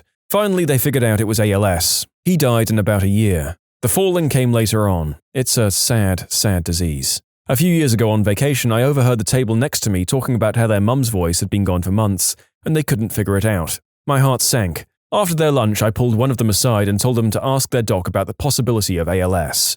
I told them I hoped that it wasn't, but it might be good to ask. He had no idea what ALS was, and I hope he didn't Google it. That small pain that never seemed to completely go away just under the left side of my ribcage could have saved myself the horrible experience of acute pancreatitis. Iron deficiency that doesn't get better no matter how much supplementation you take. I have Crohn's disease. Same, except celiac disease. I was so tired of doctors taking blood to check my iron that I started refusing. I told them, yes, I'm anemic, I always have been. I've been on iron and iron builders for years, so no more blood work unless you tell me you're checking for something else. I need my blood more than you do. I should have made more of an effort to get them to look for why. A week before my 4th Halloween, I was playing on my Cat in the Hat scooter and fell on the pavement and got a good scratch on my knee. 24 hours later, it started itching pretty bad. Another 24 hours later, I couldn't sleep. It was itching like crazy and getting red and hot to the touch. Mum thinks I'm being a drama queen. In her defense, I was a bit of a dramatic three-nager and doesn't really look at it too closely. 24 hours later, it aches so bad I can't walk and the itching and redness is worse. I end up in the hospital for a week with cellulitis that's so bad I came very close to amputation and death. I had no clue at the time, but my mum said it was bad enough that they told her to have relatives come to visit, just in case it was their last chance to do so. The doctor told my mum that if I'd come into the office on the 1st or 2nd day, I might have gotten by with just a strong injection of penicillin and a week of oral antibiotics. What are some scams everybody should be made aware of? If they say it's not a pyramid scheme, it is. If you have to pay to work there, you're a customer, not an employee. honorsociety.org. I got an email from them and it seemed legit since they had my name and school, but they want $50 to join, and according to them, I was being invited because academic achievements.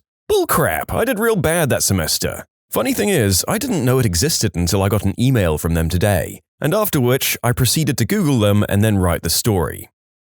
Credit card scam. You get a call from someone claiming to be your credit card company. They say someone's been using your card. They have all your info and they tell you what it is. They have your name, address, credit card number, and maybe even the last 4 of your social security number. What they don't have is the 3-digit code on the back of your credit card, and that's what they're after.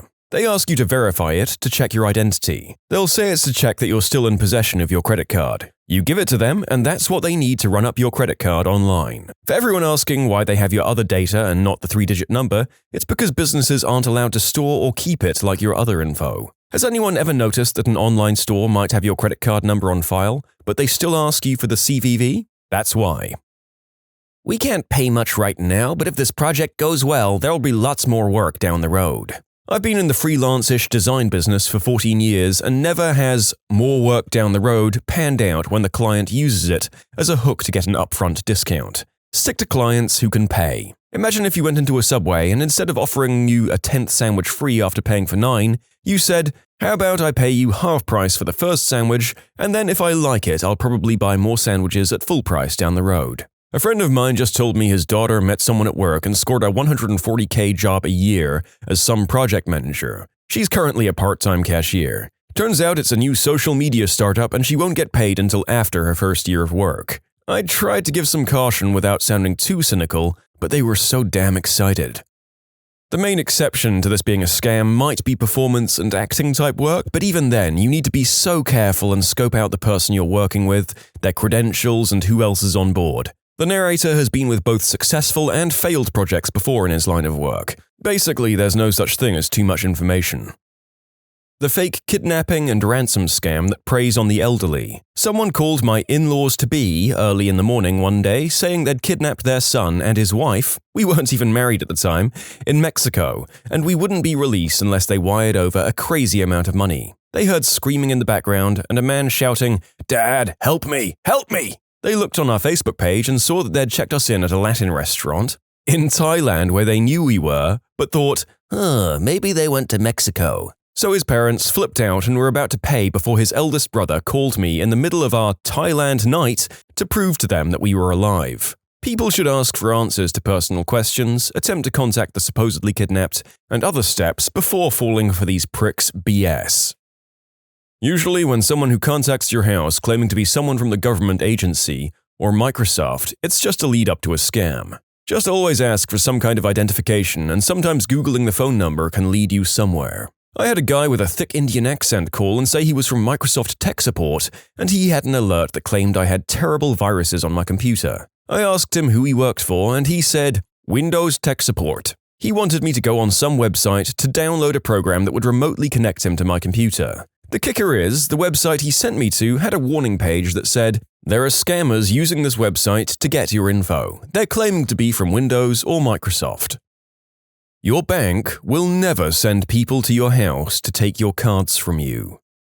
I was visiting my grandma's house when she got scammed. Got a call about 9 p.m. from someone claiming to be the police. "Yes, your grandson was in a car accident while driving drunk. He's here at the police station, and this is his phone call. I'll put him on." Her grandson gets on the phone. "Grandma? Sorry, my voice sounds funny. I broke my nose in the wreck. I'm in jail. Can you pay my bail?" Grandma was hysterical. She didn't have the money to pay the bail they were asking for, and she was calling relatives left and right trying to pull some money together to get him out. In a last-ditch effort, she called her grandson's cell phone and he picked up, perfectly fine, wondering why she was calling so late. Needless to say, we called the police, but they couldn't trace the number. Disgusting how they took advantage of an old lady like that.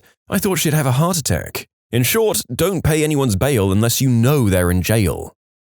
There's a pyramid scheme that's been going around my area the last year or so. It's called World Ventures. Basically disguises itself as a discount travel club. It's legal since they sell a tangible product, but the business itself is extremely shady and gets sued all the time. They usually prey on college students, stay-at-home mums, and returning veterans. Ugh. I work for a BMW dealership and have sold cars to these people. I've tried telling them it's a scam, but they won't listen. It pains me to know that they'll have to give up their cars in a few months when they no longer have people who will buy their discount travel packages.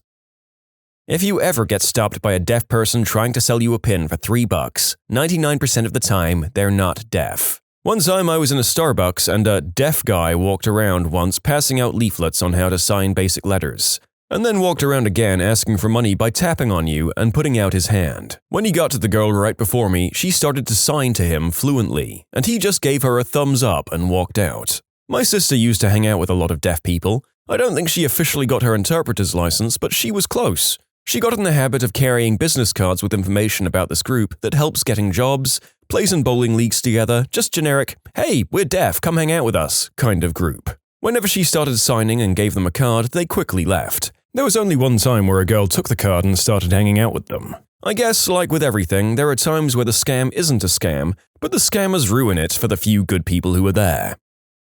I work in a bank. Some scammers will test whether your card works by making a £5 donation to a charity, which can be done on ATMs. If this works, they'll slowly start to empty your account by buying vouchers from supermarkets. If you see a charitable donation you didn't make, investigate it immediately. Door-to-door magazine sales. While some of these are legitimate, I got scammed out of $40 to $50 about 7 years ago. A kid came up to my door. I saw there was a white van down the end of the street and about 10 to 15 kids getting out of it. This one particular kid stopped at my door, gave me a pitch about how they were selling magazines to build a fund that would send them all to college, and I thought to myself, why not help this kid out? The kid was about 16 or 17 and had an ID badge that said he worked for some charity or something, and he could offer me budget subscriptions. More than half off the price if I were to subscribe through the actual magazine's website. I signed up for Maxim, Muscle Mustangs, and Fast Fords, and 2 or 3 others. Never received those magazines. Talked to my neighbor down the street that signed up for one of them, and he never received this either. Watch your grannies. One with dementia here almost got taken for thousands from scammers in Jamaica. She was on her way to the mailbox but looked so sneaky the nursing home staff alerted her daughter, who put stop checks on everything, including checks that Granny had mailed the day before. A U-Haul reservation isn't reserving an actual vehicle for you, it's just putting you in their system as someone who wants a vehicle. And their reservation guarantee is a scam, since there's always a truck 2 states over you could use, but of course you'd have to pay for the extra mileage. Working in banking, I see this kind of crap a lot. If someone sends you a check that is more than it should be, and you have to send a portion back to them, stop! This is a scam. No legitimate business or individual does business this way. That check will bounce and you will be caught holding the bag. Somebody got a hold of our company name and account numbers to pull this scam on people. I had to field so many calls telling people not to do it. I had one lady accuse me of trying to scam her after I finally got annoyed and said, "I want you to explain to me exactly how I plan to scam you by asking you not to send money to a stranger." Most of us are delighted by the dream that the difficulty in our little lives might be alleviated by some sudden influx of money, and do away with little things like common sense. Don't be too hard on people, guys. If you're a male Westerner and you travel to Eastern Europe, a super common scam is that 2 very attractive girls introduce themselves and hang out with you for the day. It's a long con. They have some story about why they want someone to hang with, they'll have a meal with you, go to some tourist attractions, seriously spending a day. One of them will seem to have a personal interest in you. Then they suggest a place for drinks or food. The girls order for you, everything is fine. Then the bill comes and it's something insane like $1,500. If you can't pay it, bouncers appear and walk you to the nearest bank to help you withdraw as much as you can. It's become a common enough scam that just about every guidebook and hostel check-in will warn you. To clarify, yes, the restaurant or club is in on it. Yes, the girls are working with the club. Yes, the bouncers are working with the girls and the club. Yes, it's a scam and not a coincidence. The girls did not rack up a $1,500 bill to get the guys to pay for it. The girls collude with the bar to get the guys to agree to order a single $1,500 drink.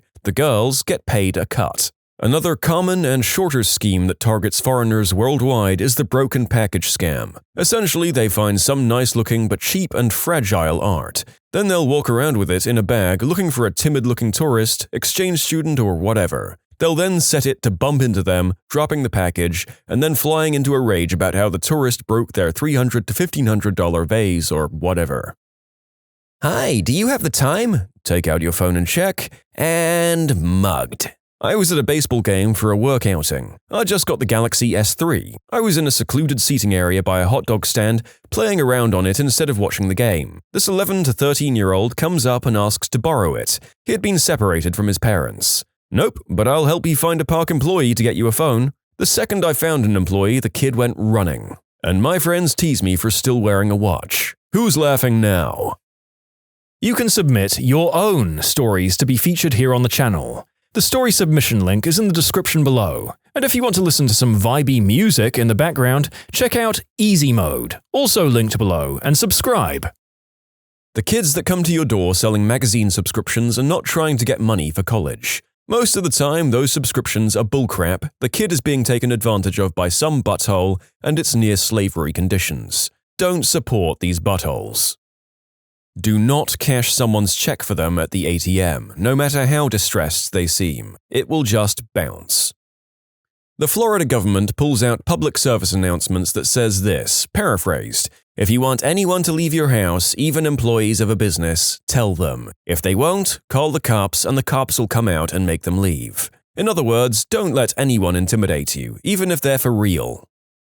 I've heard of this one but haven't seen it. You're driving, say in the right lane, and a crappy-looking car gets in front of you while another crappy-looking car sits in your blind spot to your left side. The car in front slows down little by little until you're annoyed and possibly tailgating them, setting the trap. He then slams on the brakes and stops short, giving you either the choice of rear-ending him or swerving into his buddy. Either way, you hit a junker of a car and he asks for cash to not report it to the insurance. Ways to avoid? Don't tailgate. Pretty simple. Follow at a safe distance. If you do rear-end or swerve into the car, just report it to the insurance. A lot of the times, these people don't have insurance, and if they do, they might not see any of the money and their rates will go up either way. You'll still have to pay and your rates will go up, but at least the scammer didn't get off for free.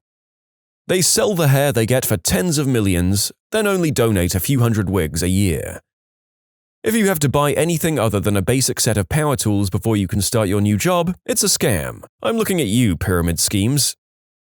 ACN is a huge scam. $500 to join, only move up by getting people to join. You make all your money by bringing in suckers. You make next to nothing from selling their services. They prey on college kids that need quick money. Typical pyramid scheme. The big shots in the company pump all their money into nice cars to sell the illusion of money. A lot of them also drive obviously rented BMWs and Mercedes. They are scum.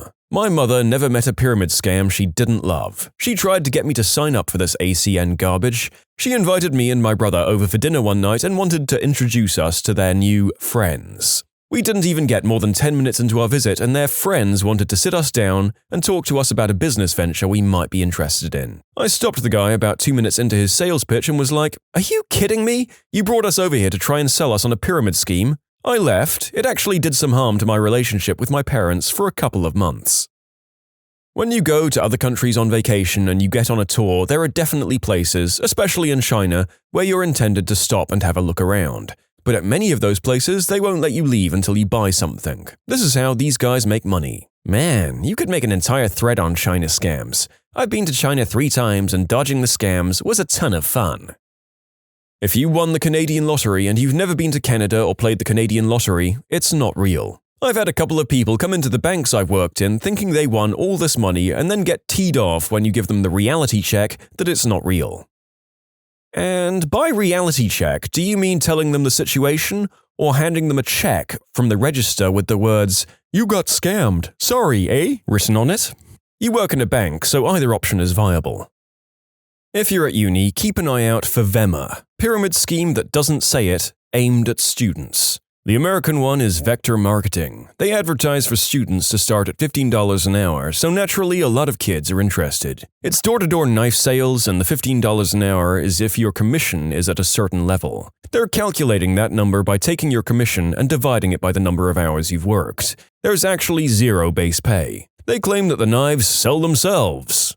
Okay, my roommate in college sat through a 2-hour seminar from these guys. VEMA is in America now, and it's the biggest freaking scam I've ever seen. They're lying to college kids, brainwashing them into thinking that they can actually make money by selling this energy drink, Verve, to other people, so those people can try to sell it. They pitch it as starting your own business and tell them that if they end up moving X amount of product, we'll pay for you to finance your car, in which they give you $400 a month to use on whatever you want, but they pretty much plant the idea in your head that you need to get a Range Rover, Audi, BMW, etc., and have VEMA stickers covering it. But when the person you're flipping products to's business goes under because someone you were selling to can't afford it anymore, or any situation in which your network isn't meeting the quota to be eligible for the monthly stipend, they stop giving you that $400 a month that they've convinced you to use on a high-end car, and you're still responsible for the payments, with no income. I could go on for days, but basically this is a huge problem on college campuses and it doesn't get nearly enough attention.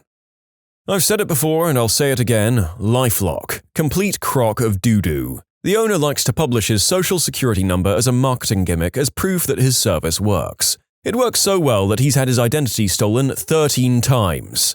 Check your credit card once a year for free. All major bureaus are required by law to offer this at a number of credit card checking websites. Report any discrepancies to the bureaus directly. Do not go to any of the credit report websites that require you to sign up for stuff. That is another complete scam. Don't buy stereo systems from guys in vans. Don't buy anything from guys in vans, unless it's your substance dealer. Not even ice cream? This will ruin my summer. The Polish or hot dog with a 20-ounce drink and one free refill at Costco food court for $1.50. Costco is getting scammed on this deal. I bought my first house last year and I had at least one scam per week coming in the mail for the first couple of months. All of them look very official, and as a first-time homebuyer, they kinda freaked me out. Luckily, Google Fu was strong and I was able to do proper research to prevent me from being screwed. Former retail jewelry clerk here. Jewelry has to be one of the biggest rip-offs by far. Jewelry is relatively cheap to make, especially things made with silver. At a store I used to work at, we were selling CZ and sterling silver rings that were purchased for $8 and were marked up to $160, but it was always on sale for 60% off. Then there's those diamond rings that literally have a diamond chip surrounded by a strategically cut piece of silver that gives it the illusion it's a bigger diamond, on sale for only $200. Then there's that white gold bullcrap. There's no such thing as white gold, it's just normal gold covered in rhodium that you have to get replaced every so often. If you like the look of white gold and don't have special allergies, just get silver and save yourself some money. Gold is probably marked up for at least 500% of the amount of what gold and diamonds are actually worth. Probably not as common, but I work in a pharmacy, so here's my 2 cents. Brand name doesn't mean better. There are basically only 3 medications of one class where it matters a bit more that you get brand over generic. They're Synthroid, Calmodin, and the epilepsy medication. It's not even that brand is better, it's just that since those drugs have a very narrow therapeutic range of effect, we want to make sure you stay stable, and generics can vary slightly in potency. Since there's some confusion, there is no issue if you take generics of one of the ones listed here. They're just as effective, just that you don't want to switch back and forth from generic to brand. For any other medication, your body doesn't care if you take generic. There are exceptions if you're allergic to an inactive ingredient, but generally everyone is fine on a generic. There are always exceptions to the rule, of course, but the general rule of thumb is that you're going to be fine on a generic medication. Epileptic here, people always ask me why I don't take generic when I say my pills are expensive. This is why. I would rather pay than have a seizure. The biggest scam most of us will fall for is buying our college textbooks from your university store. Anytime anyone tries to sell you something unsolicited, whether it's in person, by mail, or digitally, just say no. There's no magic deal fairy that's looking out for your best needs, that's going to fall from the sky and conveniently present you with something you want or need. The Who's Who books. I still cringe when I think about my mum falling for this one. They send you an offer to put you in a book as being someone that's worth something. You have to fill out the form they send you and then send it back to them with $50. And then in about a month, they send you a behemoth-sized book, which is basically just a list of people who've paid to be in said book. My mum has published a few books, so when she first got the offer to be in the Who's Who book, she thought it was a legitimate bit of recognition. We realized it was scammy a few months later when I got the same offer for having received my Bachelor of Arts. Your daughter was not referred to us as someone who might enjoy acting or modeling opportunities. We buy mailing lists. Of course, you'll come out anyway to one of the open call sessions to see what we're all about. We'll tell you we'll call you if your little girl is accepted to compete as a finalist. 100% guarantee she will be. Don't believe the bullcrap about processing applications. Then we just need you to pay us a sponsor fee so she can compete. Of course, if anything comes up and you have to take your daughter out of our pageant, you're screwed because sponsor fees are non-refundable in the fine print. But it's totally worth the steep fee to compete because your daughter is really beautiful, and we're not just saying that, and you could win part of $20,000 and… Okay, maybe I'm a little bit bitter. I guess it isn't technically a scam, but if people were less apt to get blinded by the dollar signs, my company would very likely be out of business, and I don't think I'd be very sad about that. When you're jobless and looking on Craigslist, I know, big red flag right there, but hey, you never know. Always grab post information during the phone call about location and job description and Google the crap out of them. I've been potentially scammed quite a few times. What's the most disturbing thing you've found when working on someone else's computer? MS Paint being used to design the company logo. A buddy wanted me to convert a hard drive to an external. Needed some copying and formatting. He had tons of pictures of Arctic sea life. It was like every walrus, seal, or aquatic life form on Google image search was saved to his hard drive. I'm pretty sure he did it to mess with me. Was it originally his C drive? It was probably made by Seagate. I work as an accountant now, but in a former life I did a stint in tech support. I remember getting a report that a printer, a LaserJet 5P, was constantly jamming. I arrived and started checking all the usual spots for paper fragments to get stuck in rollers. I flipped down the back cover and a chunk of fried chicken fell out. I still have no idea. I had a customer who wanted me to find pictures of her son's eggplant on the computer. The long version of the story is, the son had gotten in legal trouble in the past for sending unsolicited pictures of his twig and berries to anyone and everyone. He wasn't allowed to use the internet on the computer, but as his parents were computer illiterate, they had no idea whether or not he was doing it again, and they wanted to find out. I ended up writing her instructions and showing her how to search for herself, as searching for pictures of her underage son's wang was in ethically murky waters. It was a good thing I did too, because she ended up finding some. I really wonder the legal grounds for that. I'm fairly certain it would not be illegal. The actual illegal act of child prawn is when you're sharing it or consuming it. It's not when you stumble upon it. So I think you would have been fine. Very strange story though. Half an inch of fluffy, sticky white gunk coating every inch of the interior. It was a podiatrist's office. It was next to a sort of booth where they would grind the calluses off old people's feet. I didn't know that when I opened it up, I just knew that it smelled faintly of burnt hair. This is uniquely gross and I have no words other than the ones currently coming out of my mouth. What can I say? It deserved acknowledgement. Also, there are a few stories where we'll be using the word prawn as a placeholder for its similar-sounding word meaning adult content used for the gratification of those with time on their hands. Case in point, I was setting up my grandfather's printer and he warned me, "There's a lot of prawns on there," meaning on the PC. I laughed and showed him how to delete his search history. I had a girl ask to use my computer and I was like, "Hell no, there's so much prawns on this thing." And she goes, "I don't care." Motherfricky, you just don't do that to people. You don't care if I watch prawns, but you will care if you see all the kinds of prawns that I watch. We ain't talking Playboy here. My dad has his own software company and does tech support for it and general computer repairs for anyone who drops by his office. Don't know what's the most disturbing thing he's come across, but I was present when a man dropped his mother's laptop. Dad booted it up and immediately encountered a common problem. It was password protected, so he asks the son for the password. The son has to call his mum to get it. The mum tells the son who has to relay it to my dad. Suck Big Wang 2014. Read a story on here about a Geek Squad type guy who found a bunch of gory murder scene photos. Turned out the guy was a homicide detective though. Call it professional courtesy, but I feel like that's probably something you should give a heads up about. I don't do the job anymore, but once I did an install where they ordered Adult Channel for their service. No big deal, but as soon as I get there he starts, "You have the channel on there, right?" And I look at the order and say, "Yeah."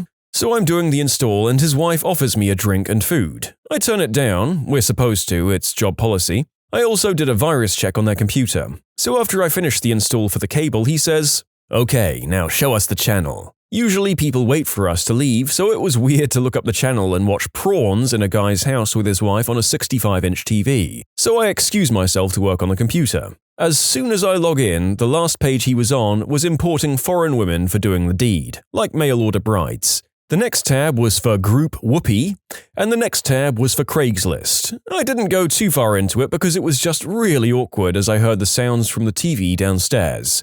So when I go to leave, him and his wife don't look at me and they are fixated on the teeming prawns on the television. I say my goodbye speech, but they don't even turn. It was just weird all round for me. Pictures of graveyards at night and a guy with a hood and torch walking in them and digging.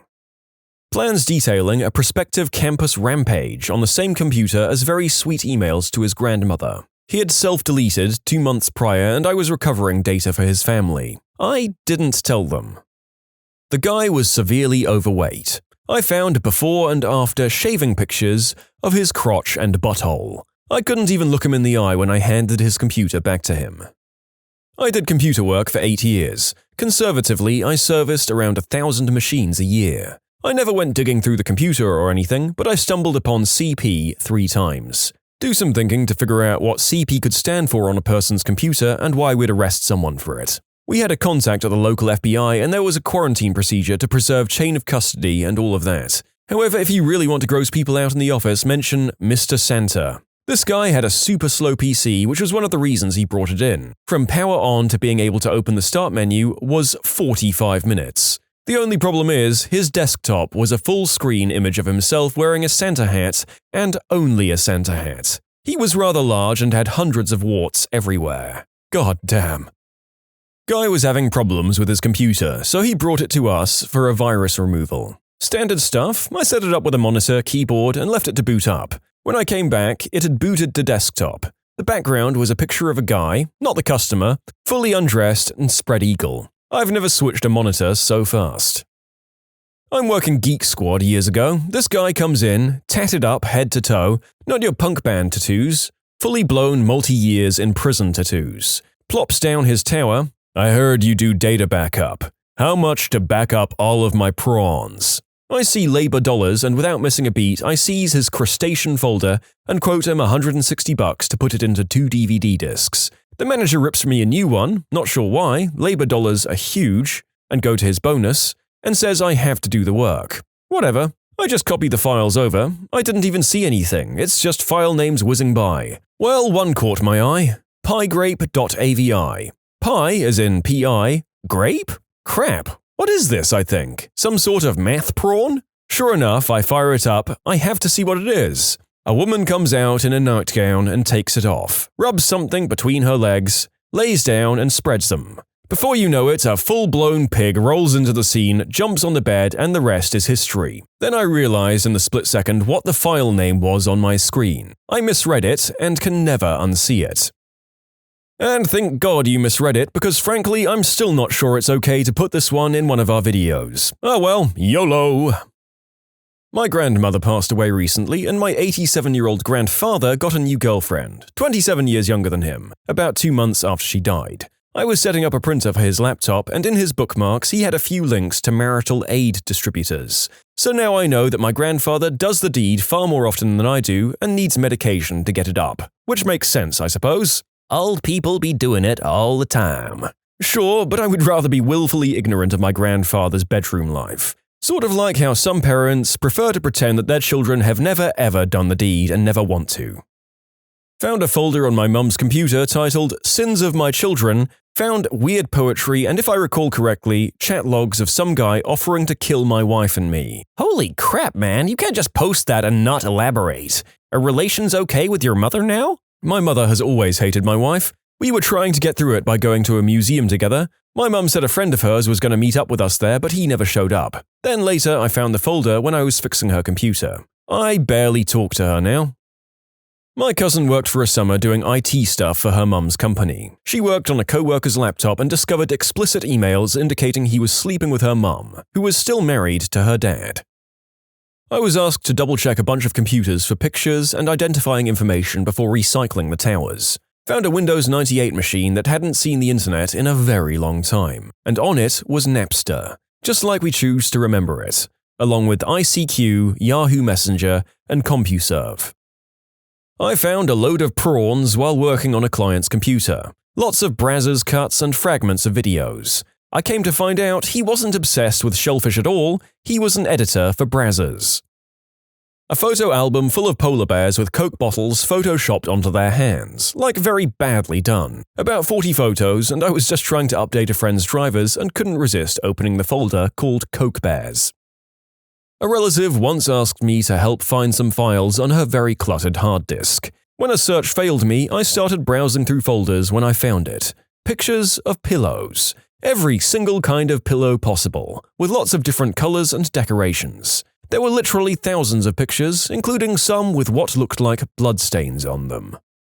I worked at a law firm, started getting calls in the morning that some random attorneys could not log in. When we checked out their computer, it turns out that they were ignoring their username, which was defaulted to the last user logged in. It turned out someone was logging in as user library. Checked out the law library, and sure enough, a sticky note with the library username and password existed just above the monitor. This routine persisted for a few more weeks as I tried to figure out how to catch the culprit. Sure, I could disable the account, but then we'd never find out who's ducking into random offices surfing prawns. That was in the cache of the library user account name on the local machine. We used a startup script called Kickstart, highly configurable to do whatever you need it to do. So I added to the startup script to email the administration group whenever the library user logs in. First night, I get the email. Late at night, I call security and ask them to check our floor. Nothing too unusual. We ask them to check floors occasionally due to stuck open doors from positive airflow, etc. They replied back, all clear. Huh, weird. Okay.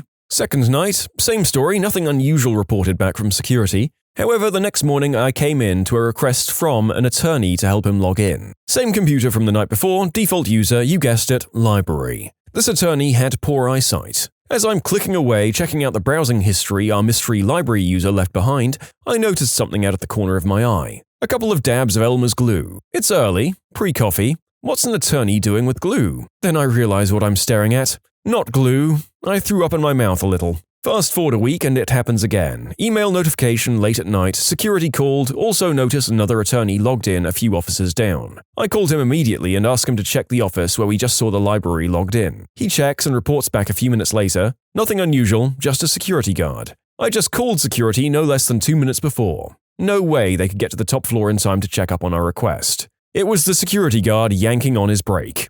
I notified the building manager the following morning. They pulled him in, questioned him, and he admitted his guilt. He was dismissed immediately. In short, public log-on a post-it note in the office. Someone used it to serve shellfish material and splooged on a desk at night. Turns out it was the security guard. You can submit your own stories to be featured here on the channel. The story submission link is in the description below. And if you want to listen to some vibey music in the background, check out easymode, also linked below, and subscribe. I placed my hand on the user's mouse and my hand stuck to it due to lubricant on the mouse. Computer itself could hardly function due to prawn pop-ups. My friend's mum. 7 antivirus programs installed. Internet Explorer has 6-inch tall of toolbars. I have to note that me and her son both have masters in computer engineering. He always tried to educate her, but she would just get mad. He gave up. The fact that she is still using Internet Explorer means that she was just a lost cause, sadly. 52 gigabytes of prawns, 1 terabyte of gore. I never touched that computer again. 1 terabyte of Al Gore? I had no idea there was that much.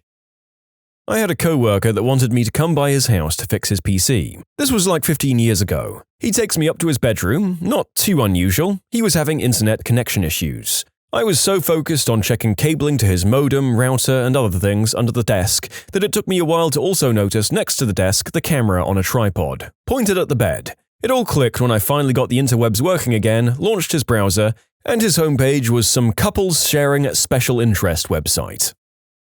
My grandma was having problems. I looked at her history and there was a crap ton of gang-clanging prawns. Hey, she's old, not dead.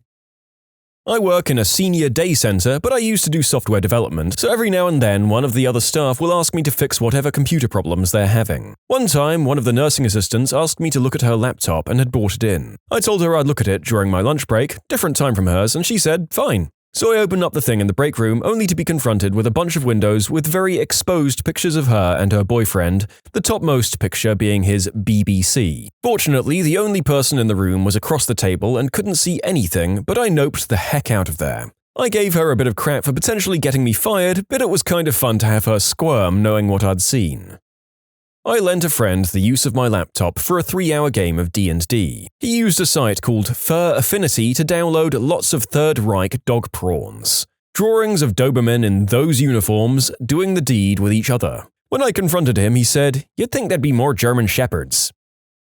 Not me, but a friend borrowed his lieutenant's computer while we were deployed in Iraq. Found a lot of inappropriate material featuring minors in it. Pictures of him teabagging other soldiers while they were sleeping, you know, the usual. Yeah, he's a level 2 unspeakable act offender now. A video of 3 guys helping a goat commit the unspeakable act on a person. They walked the guy out the door 15 minutes later.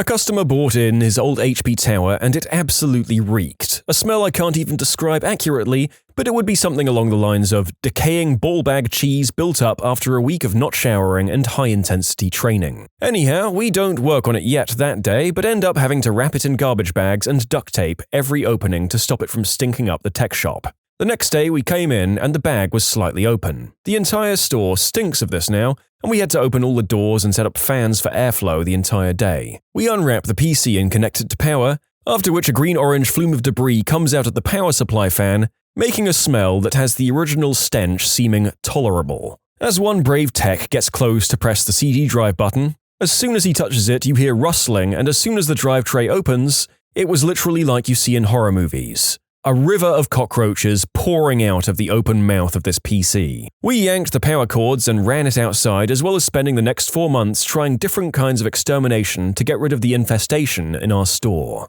It was so bad an event that the entire store full of introverted and non-confrontational techies managed enough bravery to call the guy up and actually tell him how unacceptable it was and that he needs to get his crap and leave. The guy responded, "Oh, it's not that bad really," but didn't give up much of a fight other than that. I can't even begin to imagine how awful of conditions this guy must have lived in to have a PC this bad. I don't even know how the thing functioned. This was even worse than the guys we caught with underage prawns, which we were required to report to authorities for you sickos that think that's okay. Similar story, we had a guy bring a PS4 that wasn't working into my store. We had pretty much accepted that we couldn't repair it, but he wanted his game out of it. We broke it open and found a nest of roaches. Quadruple bagged that crap and told him he needed to take it away. I worked at a repair shop as well. I don't know what it is with PS4s, but something about them attracts cockroaches. I've seen multiple PS4s with cockroaches and no Xboxes. No computers either, just PS4s. While I was in high school, I also worked for the school district as a student computer tech. My English teacher said her friend's computer was acting up and they wanted some help. After some general tinkering with settings, dumping caches, defragging disks, and uninstalling some bloatware, I determined they could use a clean install of their operating system. So I started to copy all their files to an external drive and was prepping a new partition to install the OS on. Well, you know those neat previews of the files you're transferring? I started seeing nothing but weird 80s clown prawn. Yeah, did I mention I was doing this at my school too? Ended up just locking the computer in a closet for the remainder of the file transfers and configured the computer with all their files and pretended I didn't see a thing when I gave it back.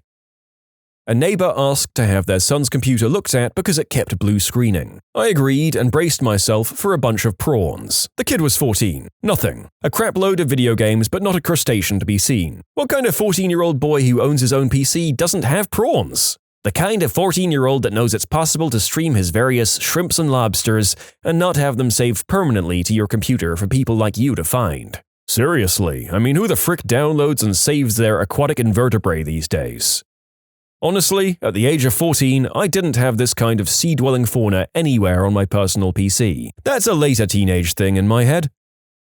A friend of my dad asked me if I could take a look at their family computer because Windows kept complaining about running out of disk space while there was nothing on there. I took a quick peek and indeed, not much going on. Barely any programs installed, no games on the C drive. There were some games installed on Steam through their 16-year-old son, but he was smart enough to place them on a second drive. Videos folder completely empty, picture folder empty, documents looked fairly clean. So I download Windowstat, and to my surprise it finds nearly 175 gigs of data in the documents folder. At this point, I already knew what was going on here, and I told the dad who was standing beside me that it would take a while, so he offered to go and pick up some food for us, 3. His son was home too, and left. There was a folder for save files from GTA 3 with 175 gigabyte of images hidden in it. 175 gigs of exotic prawn, nicely organized in multiple subfolders by name, type, etc. I moved the folder in its entirety to the other partition under some random name and had a little chat with their son. He was so embarrassed but promised me he would keep them somewhere safe from now on. I just told the dad that there were tons of log files being generated by some app that didn't work right, and kept it at that. I used to work at the Apple store, and one of my co-workers was running a diagnostic on an iMac and found 100 gigs worth of illegal material featuring minors. The store contacted the police and a sting operation was set up. He was arrested at the store and later convicted. The co-worker needed to take some time off though, as he had 2 little kids and was pretty traumatized by what he saw. Freshman year of college, a few of us were hanging out in one of our dorm rooms and we got on the subject of music. The guy who lived there mentioned that his roommate listened to some really weird techno kind of music, but it was actually pretty cool. So he got on the computer to try and find it. They were friends and they got along well, so he knew the password. Anyway, he got his external and it turns out the guy has tons of music saved. Eventually, we see a folder called something in German, so we decided to check it out, thinking it might be the techno music. What we found were about 20 to 30 pictures of the same undressed guy. Some of them were with women and some of them were just him by himself. But the shocking thing about it was that his eggplant was at least 10 inches and it was curved a complete 90 degrees to one side. Not like a tight right angle, but it tapered around and the tip bent to face completely to the side. We confronted him about it and apparently he had a bunch of prawns saved on there and he had just stumbled on this dude somewhere and thought it was weird, so he saved a bunch of pictures of him. In short, college dorm mate had a thing for huge bent wangs. We found his stash and called him Curvature Joe for the rest of our time at uni. He had a folder on his computer entitled Barely Regal, devoted to racy photos of Sarah Ferguson, former Duchess of York. Was helping my mum with something on her phone once, did the thing to open all the apps running in the background so I could close them. Saw an undressed picture of her that she probably sent to her boyfriend. And I'm ruined. I recycle work computers frequently for the next employee that they get assigned to. So many prawns.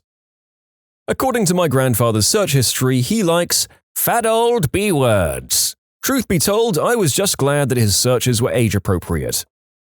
What's the most unprofessional thing a doctor has said to you? It wasn't so much something he said as something he did. I came in for a suspected broken leg and he had a couple of residents with him. After the x-ray and having already found out my leg was indeed broken, he grabs my leg and looks to the residents and says, "An old but reliable method for diagnosing a broken leg is to place a hand on the ankle, a hand on the knee, and place your knee in the center, then pretend like you're trying to break a stick. If they yell, their leg is broken." He actually fricking did it to me 3 times to teach these residents. I haven't been back to him since. Bro, I would have punched him if he tried that crap. I'm not a violent person, but he's literally talking about pushing a broken bone with his knee. That's bullcrap. Dude, that's only part of it. The whole reason I had to go to him, family doctor, is because the hospitals screwed my stuff up. The day I broke it, I went to the hospital and had it x-rayed. They said I'd just bruised the bone but didn't break it. They sent me home with some meds and that was that. Well, 1 month later, it was still hurting just as bad. So I went to the doctor from my original comment. Like I said, he diagnosed my broken leg. I'd been walking around on said broke leg without a cast for 1 month. It even grew back crooked. I even paid the hospital $500 for their x-ray. I guess the moral of the story is that if you're a 240-pound man, don't play on rope swings. Well, F me sideways. I got an x-ray of my back and hips. The doctor's first time seeing them was with me in the room. These words, folks, is how I found out that my back was broke. To explain, one of my legs is shorter than the other, so my hips don't align. Anything involving moving my hips since I was a kid has basically made the base of my spine grind against itself. By the time we figured this out, my L4 and L5 disc had nearly degenerated to nothing, and my sciatic nerve was basically sitting there waving at everyone without any protection in that area. Yeah, I had something very similar when I broke bones in my elbow. The radiologist asked if I could straighten it out. I told him I couldn't, so he snapped a couple of x-rays. With a look of horror, he exclaimed, "Holy frick, no wonder you can't move it. Just keep it still till we can get the orthopedic surgeon on call." I had a leading allergy specialist say to me, "Well, I'll be effed if I know," after a lengthy investigation over several weeks into my post-nasal drip issues. He'd tried everything and was all out of ideas.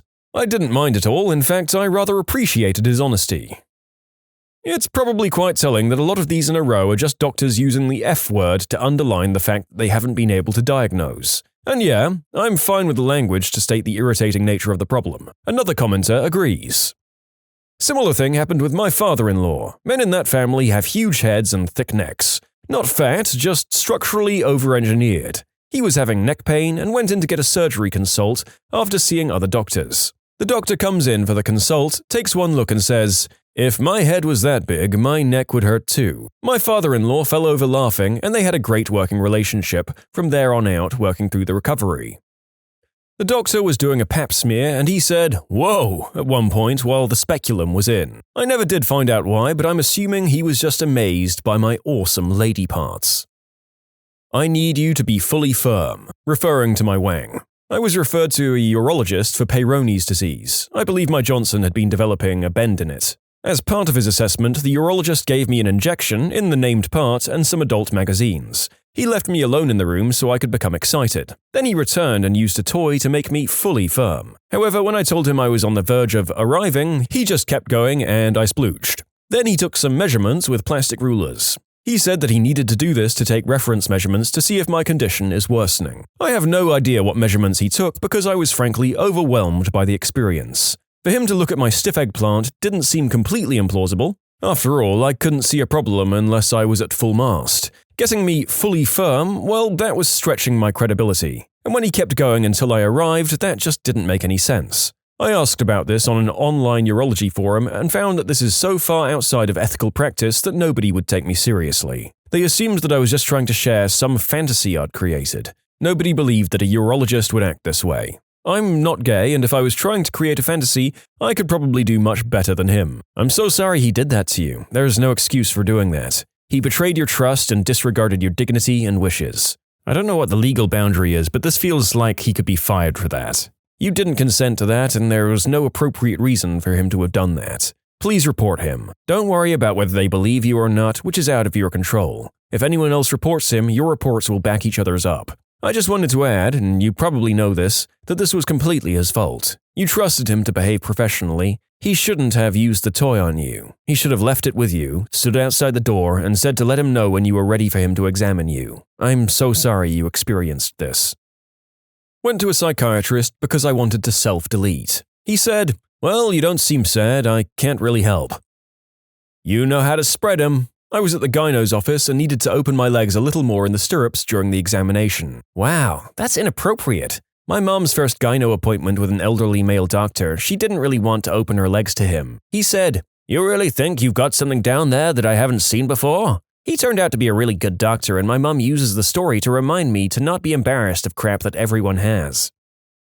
Not said, but done. I was at the pediatrician having a physical. A youngish, probably late 20s to early 30s, attractive to my brain, blonde woman doctor gives me a physical. It comes time to turn my head and cough. I have become excited in anticipation. She does the whole check for hernia thing, then just before telling me I can pull my pants up, she flicks the head of my wang down with her finger, springing it like a dive board. She smiles slightly and continues on with the rest of the physical like nothing else happened.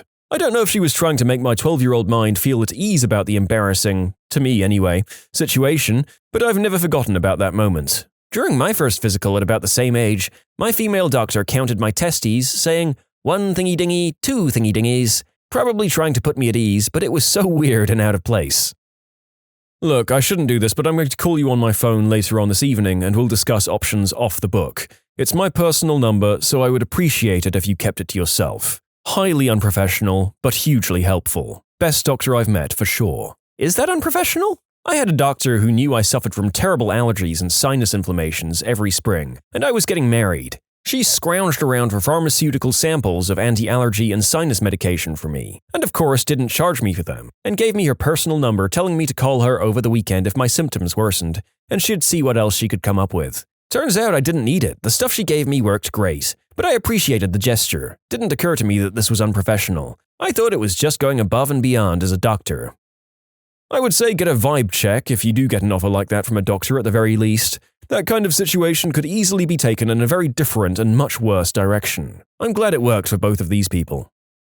I had a positive pregnancy test and went to my OB to get a blood test confirmation. Standard practice is to repeat the blood test after 48 hours to see if your HCG levels have doubled, which indicates the pregnancy is progressing normally. About 10 minutes before my second blood draw, I received a call from my OB's office. Since I was already in the hospital parking garage at the time, I decided to just go into the office to see what the call was about. In the waiting room, full of patients, a nurse decided to tell me that I was going to lose the baby, and they called me because they wanted to save me the trouble of getting my blood drawn. I made her draw my blood anyway, knowing that there was no way they could diagnose that with only half the information. Then proceeded to walk out of the office in tears in front of everyone who had just heard what she'd told me. Sure enough, my numbers had doubled. They unfortunately continued to fluctuate after that, which indicated that I was not having a miscarriage, but an ectopic pregnancy. Undiagnosed, an ectopic pregnancy can lead to serious complications, including rupture of the fallopian tube, internal bleeding, and potential death. I continued to go to that OB because my doctor was amazing, but that nurse is on my crap list forever.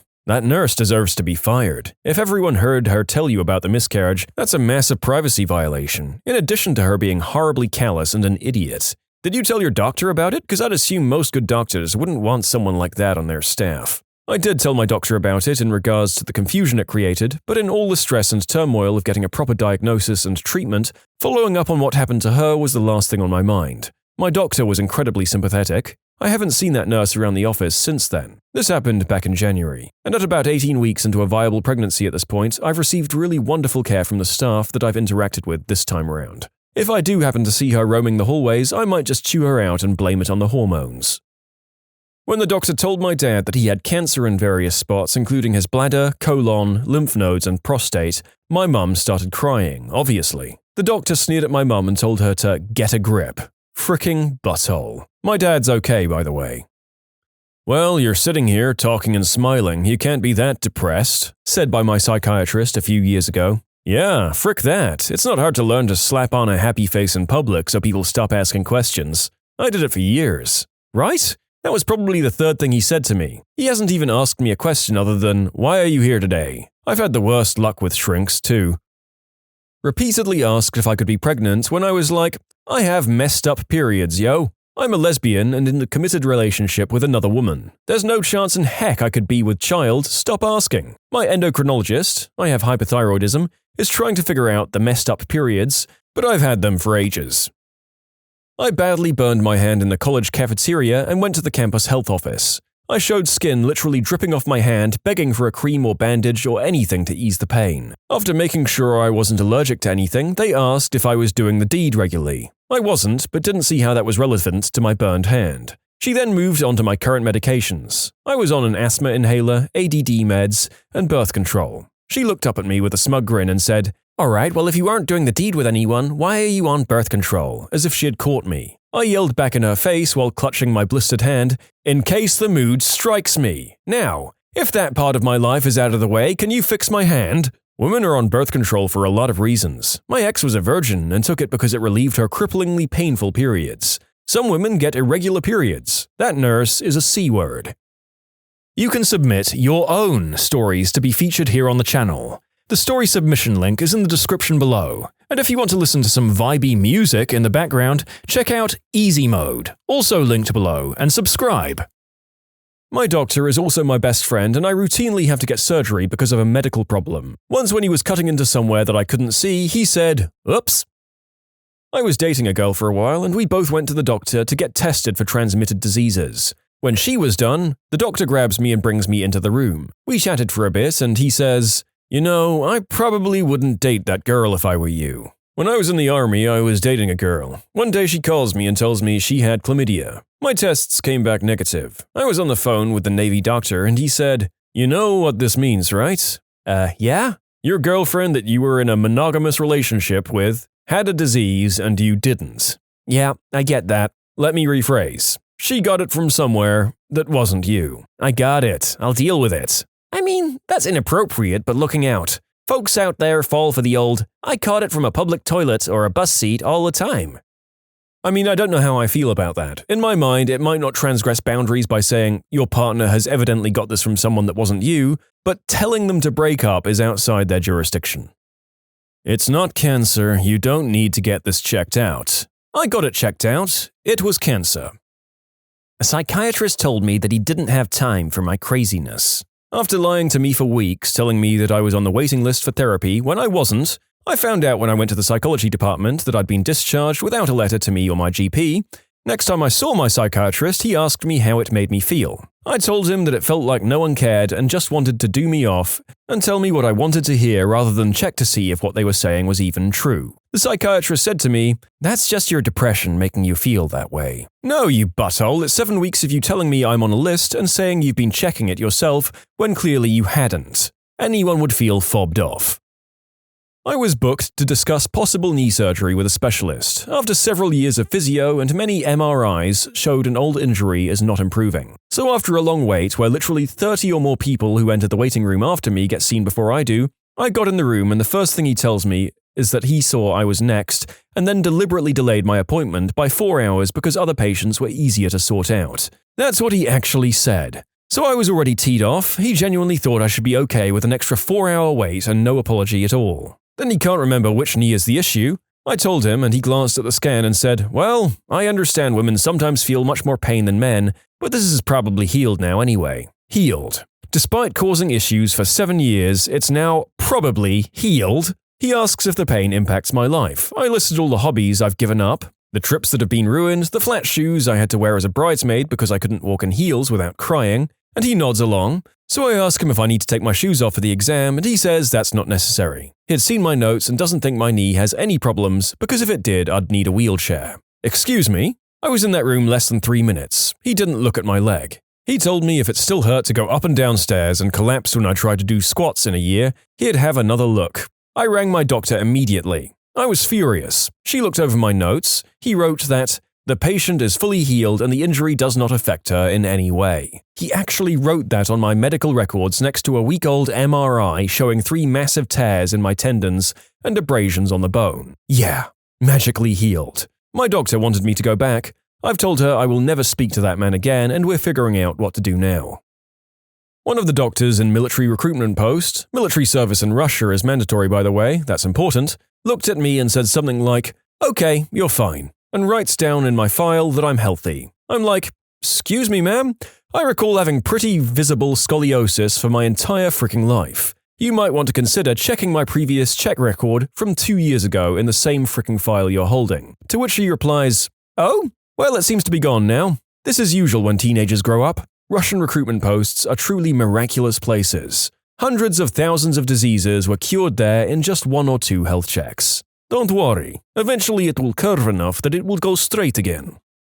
I just turned 15 and was getting a throat swab. The male doctor noticed that I'd lost my gag reflex and told me not to worry because it would come in handy for certain adult activities. I looked confused, so he repeated himself with more of an emphasis on adult. No, I wasn't confused about what you were implying, you idiot. I was confused about what made you think it was a good idea to say it. I'd known the doctor for years and he'd never said or done anything creepy before or since, so I let it slide.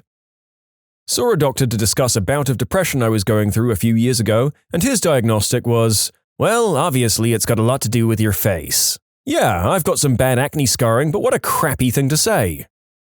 Yep, that's one heck of an opening statement. I'm not sure anyone likes to begin a conversation being told they're ugly. Is there any other way to interpret it, or am I missing something?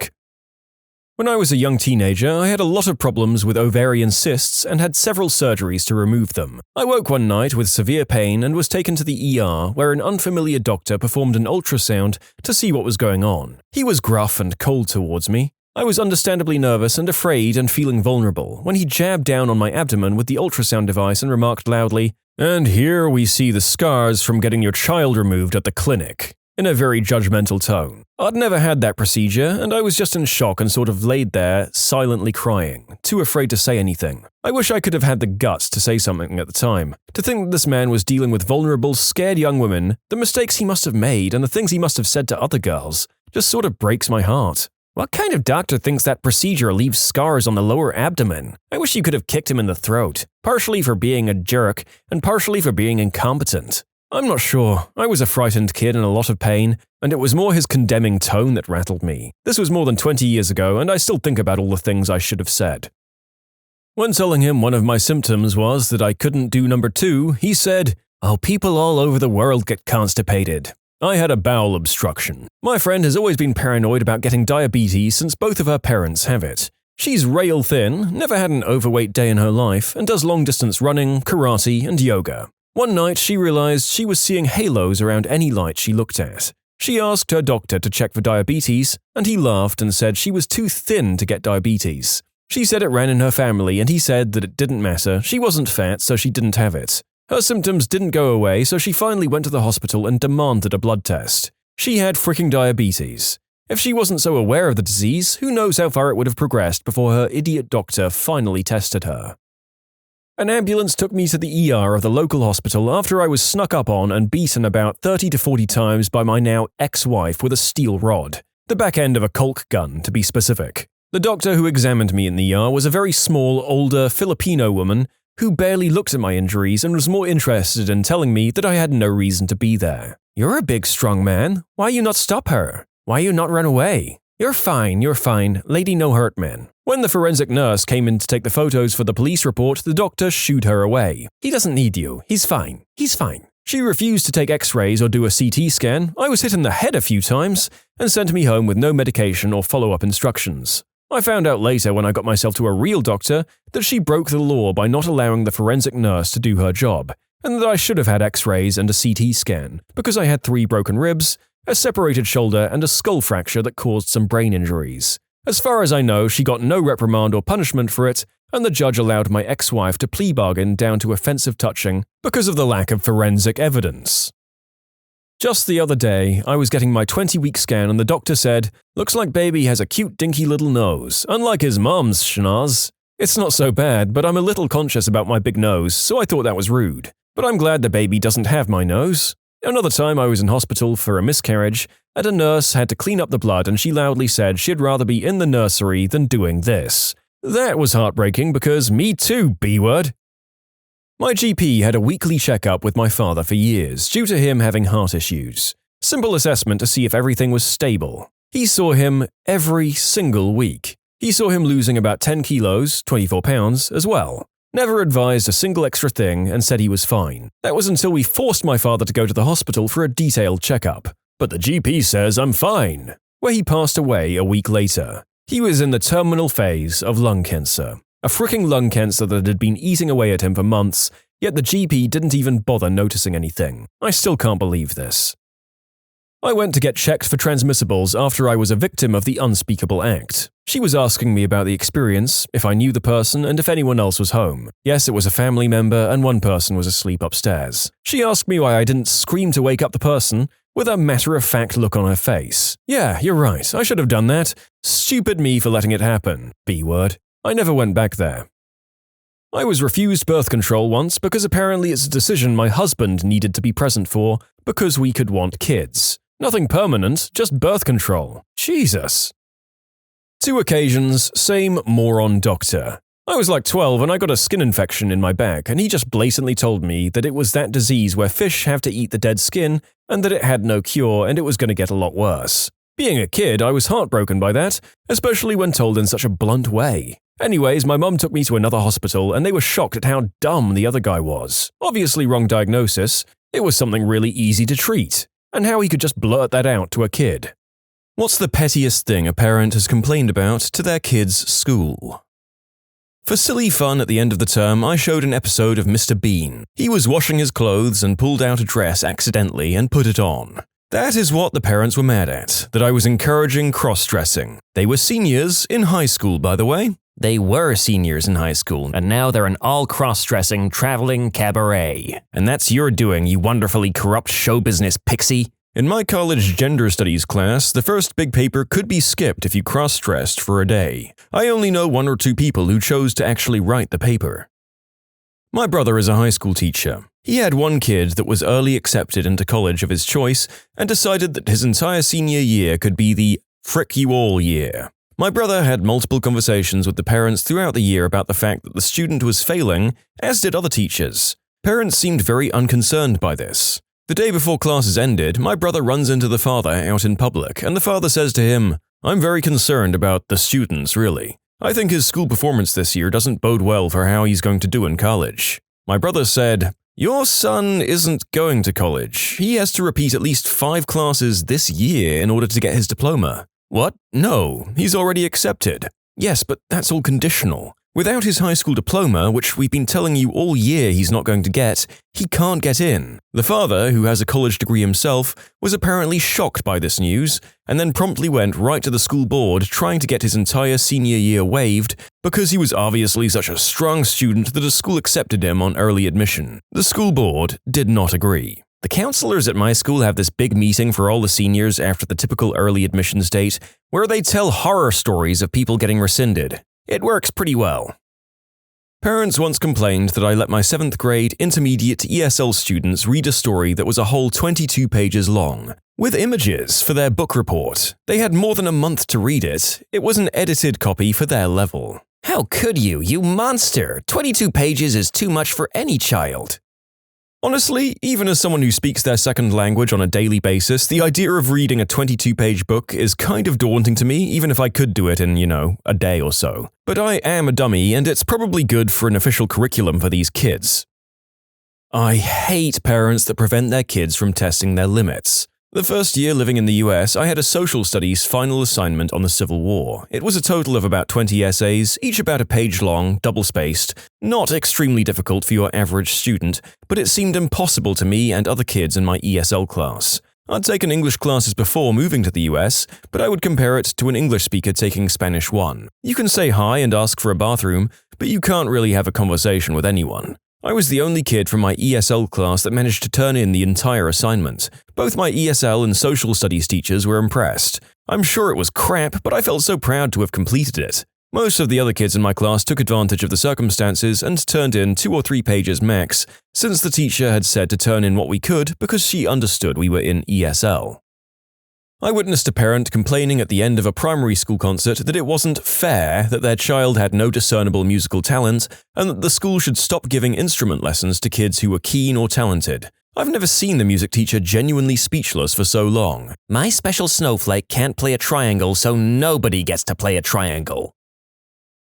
She was angry that her child got lice in elementary school. Apparently, it was all my fault that her child got infected. After they got the lice out, the mum was adamant that her daughter not be hugged by anyone, or that she shouldn't get too close, but also never specified what too close actually was for me to attempt to enforce. All this so that she didn't get infected again. This is first grade. Trying to keep kids away from each other is like herding cats. This same parent complained to me that I was calling her child by a shortened version of her name, that the child asked me to use. These are just from this year. My kids all got lice in elementary school last year and I still didn't blame anyone. I just muttered while combing out their hair for like the billionth time. I hate lice.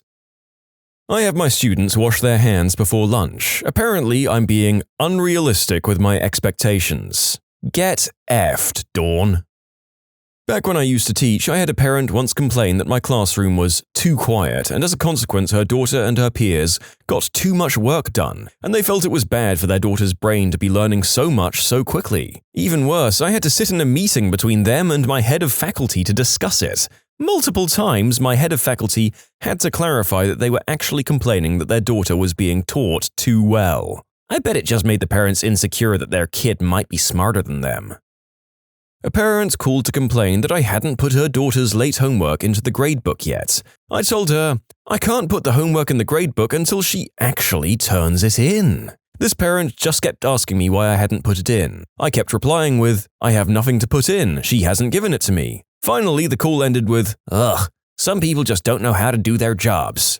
For everyone saying I should just put in a 0, I would have if I'd been allowed to. The school didn't allow teachers to put zeros in for assignments until the end of semester. So instead, I called parents every time there was an incomplete assignment and reminded them that it would become a 0 in a few weeks. Occasionally, I would put in a 0 for a few days to scare a kid into getting an assignment done, but only if I knew that it would work.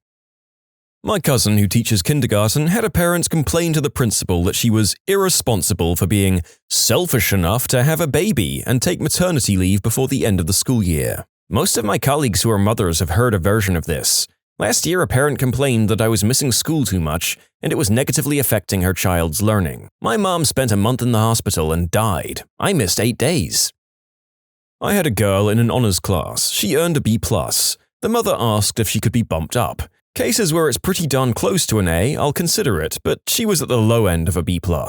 During the semester, she changed classes and is now in the same class with a different teacher. She didn't ask to be transferred, but that's just how her schedule happened to work out. I got an email 2 months later from the parent telling me how much better the review packets are that the other teacher gives, and how the other teacher spreads apart the test dates to be more comfortable for the students, and that the student was doing much better in the other class. She asked again if I could change the grade to an A. Those would be valid criticisms if it were not for the fact that I gave the exact same reviews as the other teacher and we scheduled tests on the exact same day. On top of that, I asked what the student currently had in that class. Oh, B+.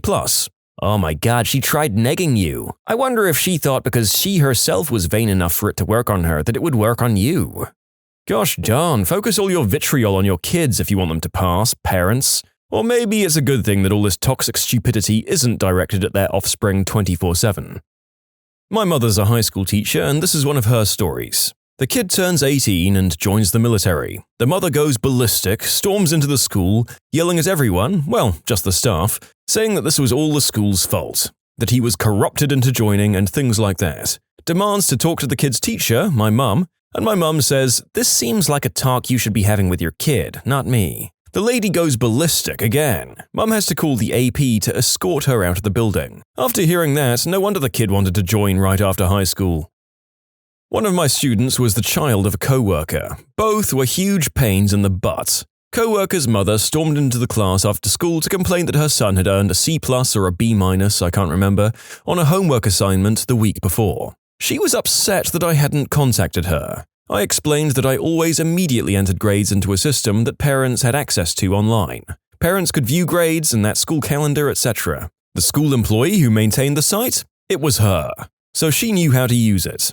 The co-worker's mother demanded that I contact her personally whenever her son made less than an A, and got upset when I said that I wouldn't. I told her I didn't have the time, I had the work of 2 teachers. An email wouldn't take long for me to send, but I didn't want to give myself yet another thing to remember, then risk getting chewed out for forgetting, and risk all of the other parents wanting the same useless courtesy. I said I'd contact her if I noticed a trend of slipping grades, which wasn't the issue with her son. His grades were great overall. This teed her off no end. I said that accessing the site took the same number of clicks it'd take to access an email about the grades, so there was no point. She cried, yelled, and kept pushing and threatened to take this to the principal, who was her best friend. I finally said that if I could keep track of all the grades for the 3 grade levels I taught, surely she could handle keeping track of grades for one kid. Just one incident of many with my beady-eyed witch of a co-worker. This reminds me of a parent I had to deal with just recently. Her son is a good kid, but not a good student. His grades are terrible. His mother emailed me saying that he isn't responsible and asked me to email her the agenda and homework personally every day. Luckily, I have a class website, which they were told about, and upload the agenda, homework, and handouts daily, and just referred her to the site. I still can't understand how she thought that was a reasonable request. I guess that's easier than having a conversation with her kid and helping him become responsible. The bottom of a T. She wanted me to force her daughter to write the letter T as it appears in typing. She scheduled a parent-teacher meeting about it. Did you follow her instructions to a T? No, I told my boss that I'm not a calligraphy teacher and I didn't attend the meeting. The situation seems to have resolved itself. The color of red pen I use. Apparently it's too dark of a red to be considered red, and if I can't do my job properly using the correct red, I'm unqualified to teach. A dark red pen? I can't believe that people like you are allowed around our children. What if the children see it And confuse it for blood and grow up to become vampires? Ted Bundy only killed people because he couldn't get over the fact that his grade 4 teacher used too dark of a red pen. You can submit your own stories to be featured here on the channel. The story submission link is in the description below. And if you want to listen to some vibey music in the background, check out easymode, also linked below, and subscribe. A parent complained to a teacher when their child fell on the playground and the clothes got muddy and scratched up. They wanted the school to pay for new clothing. They fell on the pavement which had mud on it since it had rained the day before. The child also didn't hurt themselves, they just got the clothing dirty and scratched a bit when he fell.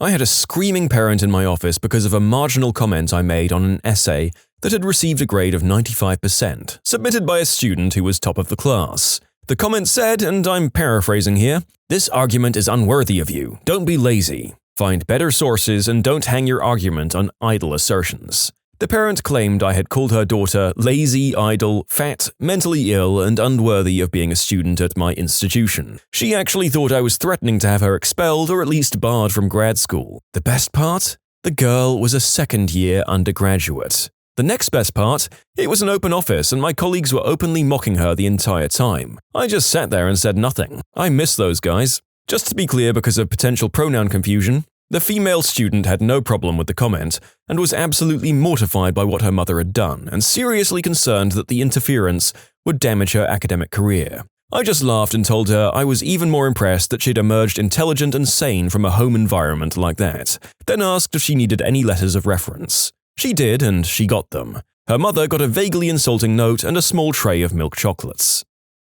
It seems infinitely more fun to be a professor or doctor purely in that you have a lot more leeway to be sassy to overbearing would-be authority figures, especially once you have tenure. I did a class Secret Santa with my choir. Before they were allowed to draw names, they had to bring back a signed form from the parents promising that they'll actually buy the other child a gift. This is 8th grade. One girl didn't buy a gift. I called the parents twice. Both times a mother told me in a worried voice that didn't inspire confidence that yes, of course she'd get a gift. She never did, so one kid in class who signed up never got a gift. Her mother went absolutely ballistic. Called me, called my principal, insisted we had to make this parent go get her child a gift. I'd already planned to go out and buy her child a gift with my own meager salary, but she told me I wasn't allowed to do so because I had to make this other parent do it. I told her I can't drive to this other parent's house, drag her to the mall, and force her to buy a gift. I simply can't. It's out of my hands. My admin backed me up. She continued to rail at me for another week. I stopped doing Secret Santa after that. My mum was accused of doing witchcraft in the classroom when she told her kids a chant to make a snow day. The chant can only be done if the snow is in the forecast and the students get all of their homework done. The chant is, "Salami, salami, Bologna, let it snow." She just wanted her kids to do their homework. I had a parent complain that her kid was wearing a tight spaghetti strap tank top because the kid got hot and took off her sweater. The mum yelled at me for what she dressed her kid in. Because the conversation went like this. Daughter gets in the car with the parent not wearing the sweater. "You wore that to school? Oh my god, mom, chillax. The teacher said it was fine. You're overreacting." A parent went to the school district over the fact that I wouldn't let her come into my class because she wanted to give her daughter a bracelet that would have completed her outfit. This was back when I taught the 3rd grade. A music student of mine refused to sing one of her lessons in class because she had difficulty reading her bass clef. Her parents came to complain that it's not fair that I'm singling their daughter out because how is she supposed to know this clef? Well, this is her final year in solfege, so...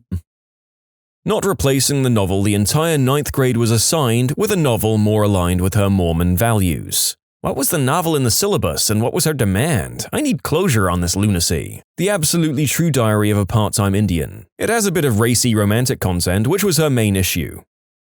I was teaching 7th and 8th grade at a Catholic school, and a group of mums came in and complained that their sons were distracted by my butt and that I needed to do something about it. For the record, my teaching wardrobe is variations of conservative dresses straight out of the 1950s. Most awkward meeting ever. What do you even say to something like that? Yes, I shall deflate my butt in consideration? I basically said that, actually. I refused to push the review test and subsequent lessons after the test back because her parents wanted to take her out of school for a week to go on vacation. This was about 2 weeks after the winter break, mind you. Only have so much time to teach the entirety of World War I. They couldn't wrap their head around it and kept saying that I was trying to make it so their kid failed.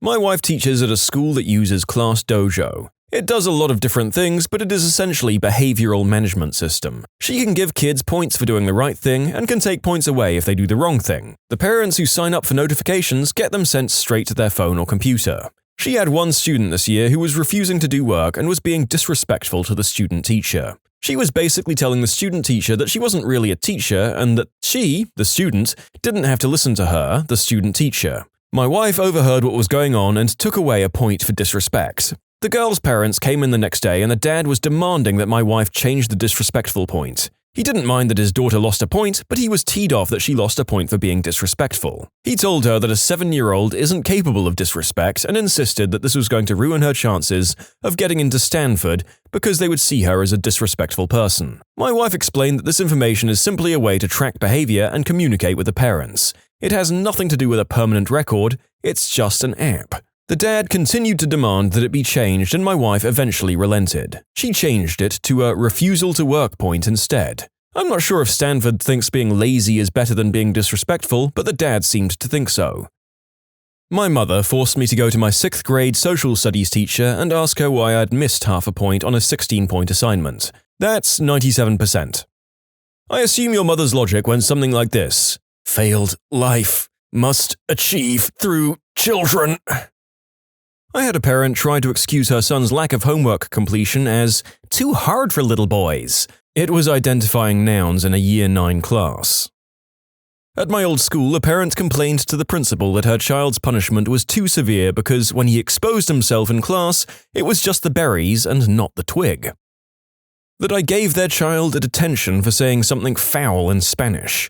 I guess they just didn't like this gringo calling their child out for the stuff they were saying. Admins caved to the parents and I was less than amused.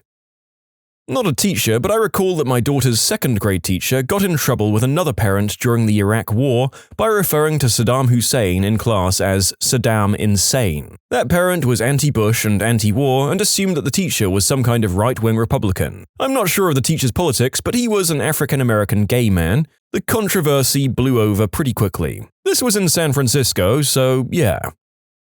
Not a parent, but a college student. She told me she deserves to get rounded up to an A. Now, she had a lot of absences, never participated in class discussions, and didn't improve at all over the course of the semester. Oh, and she also had an 84, 5 points away from rounding range. When she wasn't rounded up, she sent an email saying that she didn't care about the class. She cares about getting into medical school, a dream that I've now ruined. She signed the email, "Your grace will be rewarded.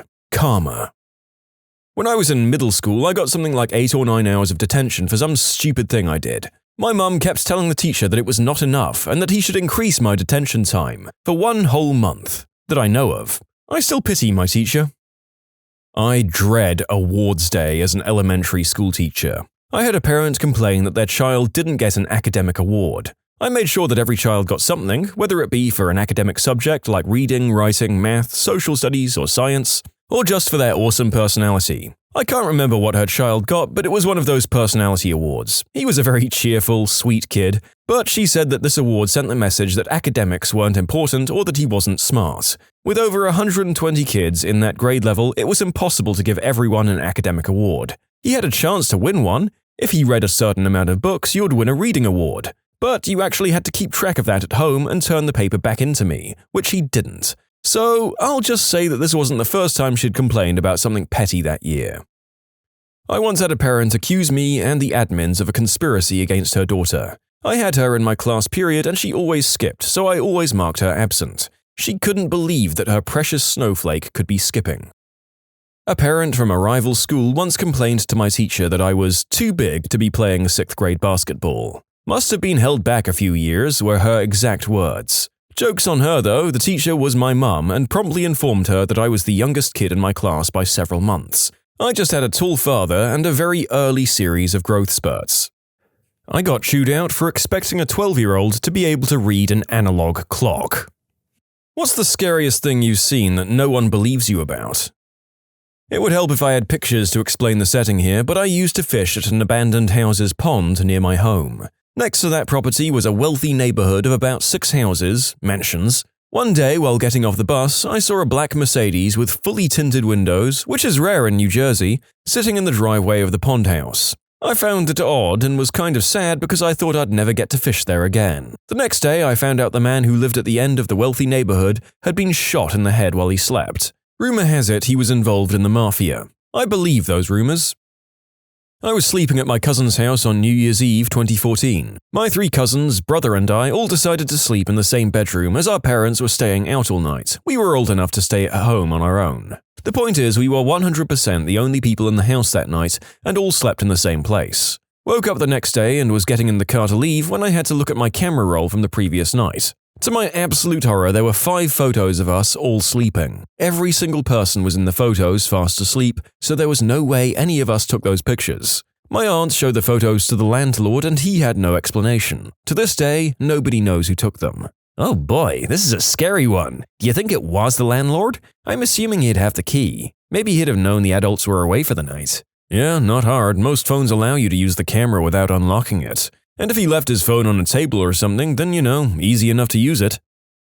Right after high school, class of 91, I got a contract job with the Forest Service. We traveled all over the West doing gopher control in replanted clear cuts. The gophers would eat the tender roots of the newly planted saplings and we had to control them to give the trees a chance to get started. We were returning to our hometown after a long job in Oregon, driving across the desert near a government lab. It's about 3 a.m. and we're going at about 80 in a 55-mile-per-hour zone. Suddenly, a semi-truck, completely blacked out, no lights at all, bombs past us on this stretch of highway like we were standing still. Then, 2 army-style trucks also blacked out. Scared the crap out of us. We got back to our hometown and told several people what we saw, and no one would believe us. I still think they were doing freaky crap out there in that desert lab. If we'd tried to chase them or anything, we probably would have disappeared. In short, freaky blacked-out government trucks from a secret lab blew past us in the dark. I've never even heard of something like that, but that's just the thing. You wouldn't hear about something like that. You got a fleeting glimpse at something very secret there. My uncle used to live in Nevada near an Air Force base, and he saw stuff like this all the time. He said the scariest one was a blacked-out semi his hopped-up muscle car couldn't keep up with. Crazy stuff out there. No telling what goes on. My dad had top-secret clearance in the Air Force base and still clams up and gets weird about UFO stuff and secret tech. See, I'm not a big believer that there are aliens being hidden in Area 51 or anything, but stuff like this is absolutely riveting. What's being developed and being shipped around under the cover of darkness in these definitely not Secret Service mobiles?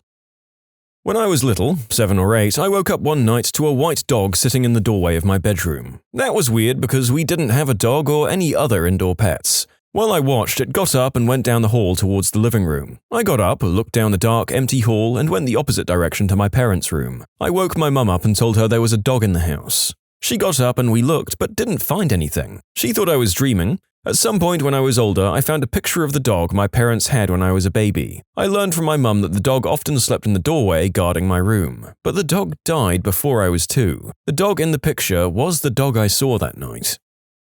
In college, I had a summer internship in a national park that had just ended a wolf reintroduction program. A number of interns were housed in an area of cabins clustered together on a 1-lane gravel road. I was staying in a different area of the park and had gone over to the cabins for dinner one night. I left pretty late, close to midnight, and was enjoying the quiet walk down the road to my car. It was a clear night with a full moon, and the conifers growing on either side of the road shaded it almost entirely. As I'm walking, I see a light-colored shape on the other side of the road coming in my direction. I kept walking slowly, and as we drew towards each other, I saw that it was an enormous canid of some sort. Far too big to be a coyote, but as far as we know, all the wolves had been relocated. We each kept our pace, and it never turned its head or anything, just kept walking. I somehow managed not to pee myself, but by the time I got into my car, I was shaking so hard that I could barely get my key in the ignition. Everyone I've told thinks I was exaggerating, but I was stone cold sober, less than 10 feet from it, and that animal's back was up to my waist, easily the biggest dog creature I've ever seen. To clarify, I did see it clearly in the moonlight when it was close. It had the coloring and general characteristics, like a narrow head, snout shape and ears, of a light-phase coyote, but the bulk and size of a wolf. Larger than any Great Pyrenees I've ever seen. Looking back, it was definitely a benign encounter, just 2 folks out for a stroll, passing each other on the street. Was this by any chance at Yellowstone?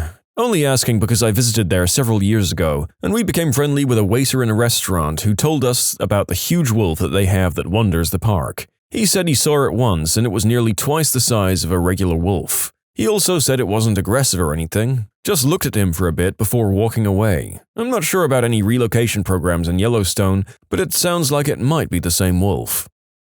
Doing a service call on an apartment, and this lady has an obvious obsession with dolls, like those 15-inch tall Pioneer-looking dolls. She's not home, so I go about my business, very uncomfortable and even more so when I enter her bedroom. She literally has more than 300 dolls with doll heads tied to strings from the ceilings, and a small little altar-like thing in the corner of her bedroom, with a severed chicken head and gargoyle-like statues and pictures of children. There's a pig's hoof hanging from a red cord in her bathroom. When I got to the dining room, there's a Ouija board and multiple dolls all arranged around a dismembered doll that's drenched in what I think was blood. I think I broke the human top speed record that day, and nobody believes me about it. It was probably voodoo, and Wazir had performed a blessing for the children in the photo. Spend some time in Haiti, and the old woman would do this with photos of people they cared about. The goats and chickens throw most people off, but it was probably a caring grandma just doing her ritual to make sure the kids were safe today. Maybe that isn't what's going on, but I'd just tell myself that. For my own sake of being able to sleep tonight, I'm going to assume that all the stuff was fake and she was messing with you. One day I walked into my leather couch ripped open. I lived alone. My mum and I were driving through rural Missouri late one night. It was dark and hard to see much beyond the headlights. All of a sudden, something scampered across the road in front of our car. We didn't hit it, but when it got to the other side of the road, on the shoulder, it sat up on its hind legs, turned around and looked directly at us. It had a long, thin tail, Too thin to be a foxtail, too big in general to be a squirrel or possum. To this day, we both swear it was a monkey. People don't believe us, but the way it turned back and looked at us once it got to the other side of the road was so chilling and human-like. Based on the size, shape, and movement, it could only be some sort of primate. My mum used to yell at me to close the pantry door, and one day when I was home alone, I got a snack and left the door open. As I was walking away, the door slammed shut and I heard a voice say, "Close it." Quietly but intensely. I swear I literally grabbed my dog and ran faster than I've ever run before up to my room and locked the door. Let's just say I literally will never forget to shut that damn door again. Can you imagine being so slovenly that even the ghosts in your building start telling you to get your crap together? Talk about a wake-up call, man. I once walked into my living room to see a football that I've never seen before lying in the middle of the room vertically. It fell on one side where I guess it noticed me and proceeded to roll into the kitchen behind the counter and out of view. After standing there from awe and confusion, I went to look for it and it wasn't there. Never saw that again.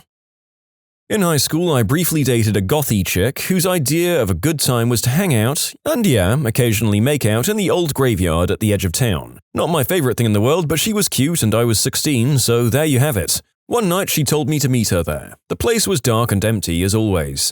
I had my phone flashlight and was poking my way through the headstones to the tree that was our usual meet-up spot, when I saw some movement in my peripheral vision. Turned the light to where I thought it was in time to see a silhouette move behind a headstone about 30 yards away. I was sure it was her trying to scare me, which sometimes she did, and I called out to her, and in response I heard a female voice, but not hers, call the same name back to me, like it was mocking me. I turned and sprinted back to the road. I texted her from my car. She said she hadn't left her house yet. I cancelled on her and drove home. In my hometown, in Massachusetts, there's a colonial-era graveyard where I used to enjoy walking at night. I saw an odd-shaped gravestone that I didn't remember seeing before, much lighter color than the others, and as I got closer it seemed to be moving. I was really intrigued. Got closer and it was two people screwing. Oops, wasn't even that late.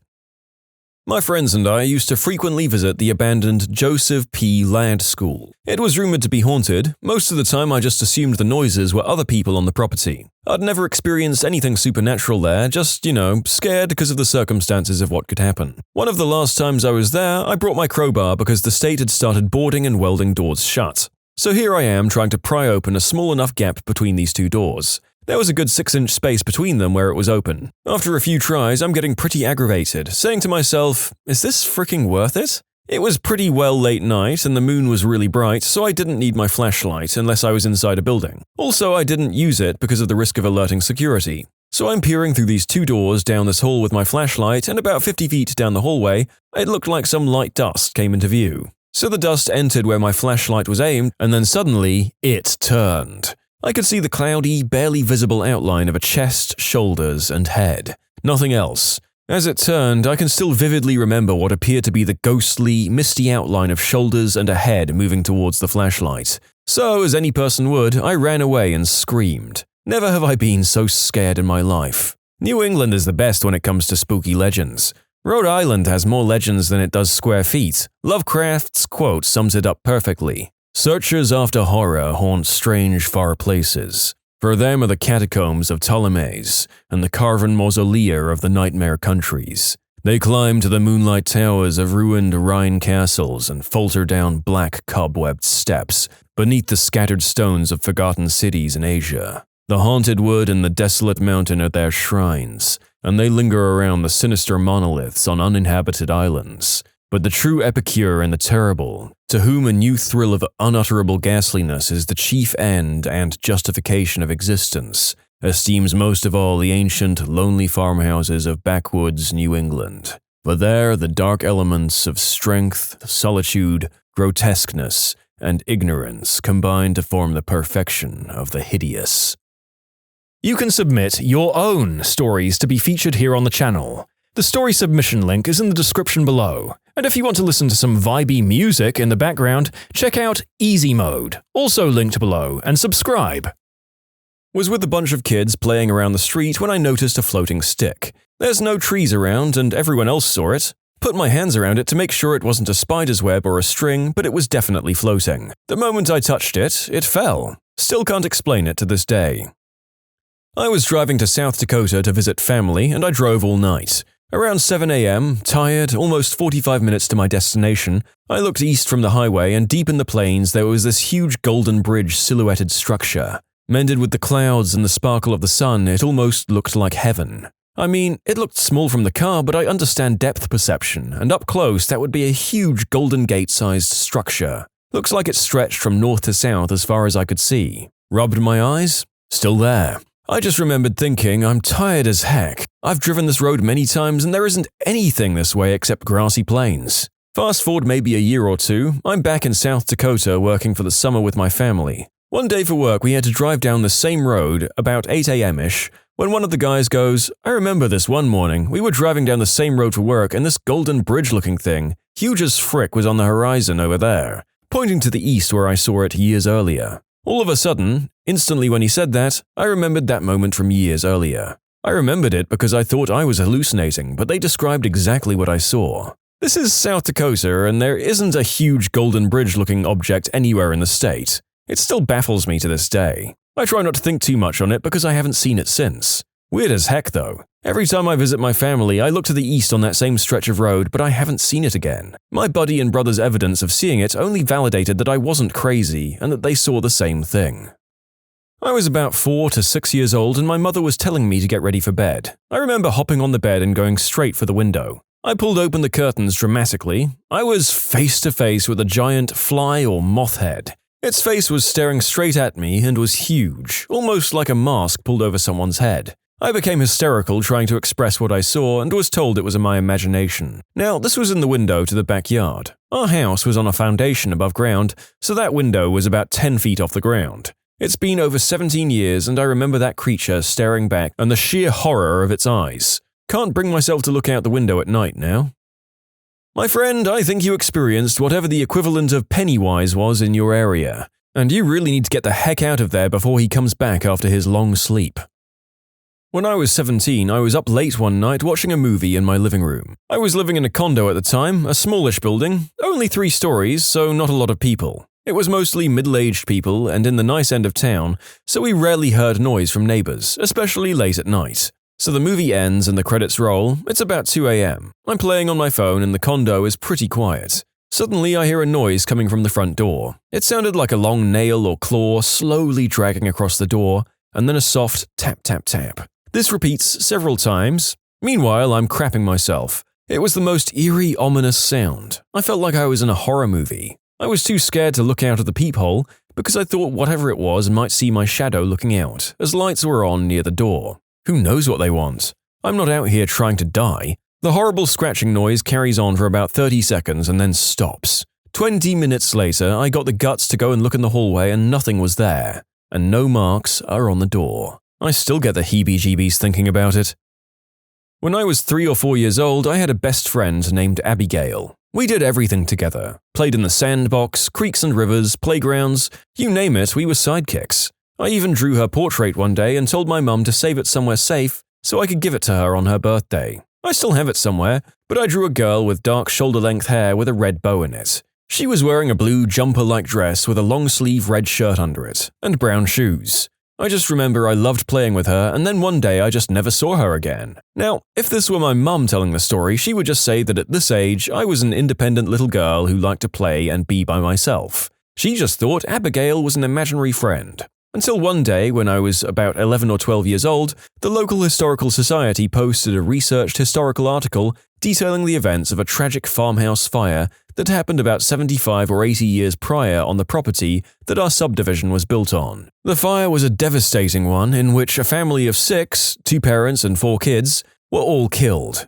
One of those kids was a 4-year-old and her name was Abigail. A picture of the family was included in the article, black and white, but you could clearly see the little girl had dark shoulder-length hair with a bow in it and was wearing a jumper with a long-sleeve shirt under it. To this day, my mum still refuses to believe my best friend was probably a ghost. My brother-in-law had an imaginary friend when he was very young, and he is absolutely convinced to this day that she's a ghost. He said they'd play together all the time, and even though he had 3 older brothers, he preferred to play with her. He recalls her waking him up in the middle of the night to play football with him in the hallway outside his bedroom, and he would always get up and play even though he knew he would get in trouble for it, because if he didn't, he said she would sit next to the bed and cry. She wore a red dress and little black shoes. He also remembers the last time he played with her. She told him she would have to leave soon and he wouldn't ever see her again. He was devastated and asked her why, and she replied that he was getting too old now. He's a big, super strong, no-nonsense, kind of intimidating guy these days, but when he talks about his little friend, he gets very serious and emotional. It's real to him. I used to live in an old 3-story row house with my father, mother, and older brother. It was fairly typical in that it made some old house sounds and had some areas that never really saw natural light, like the staircase and downstairs hallway. It was a pretty normal place, but in the late 80s, my father self-deleted. Over the course of about a year, we had a multitude of unusual happenings in the house. Most things small, shadows moving and objects not being where you left them, but some things, borderline violent, happened too, like an old lamp exploding and doors slamming shut.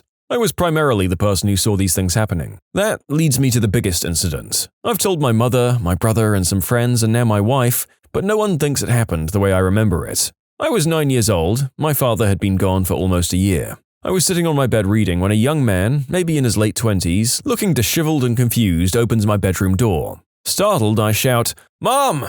There's a guy in my room!" He stood there for a second and looked straight ahead. "What do you want?" I asked, and he walked straight through my room and through the wall that connected to the neighbors as if he was immaterial. Immediately next door, I heard a scream of blood-curdling terror from my neighbor. She was screaming and crying loudly, and you could hear physical commotion. I kept shouting for my mum, who came in and comforted my crying and terrified 9-year-old self. I told her what had happened, and she could hear the screaming next door. She went over to the neighbor's house to find out what was going on. The neighbor's husband opened the door. Turns out his wife had just in that moment of screaming found out her brother had self-deleted. Now, I'm nearly 40 and I don't talk about these times very often. I don't know what it was, I don't know if I was crazy. I don't believe in ghosts. Looking back on those times, a lot of things didn't make sense. My family never really saw or experienced things on the same magnitude I did, so I've kind of kept it quiet.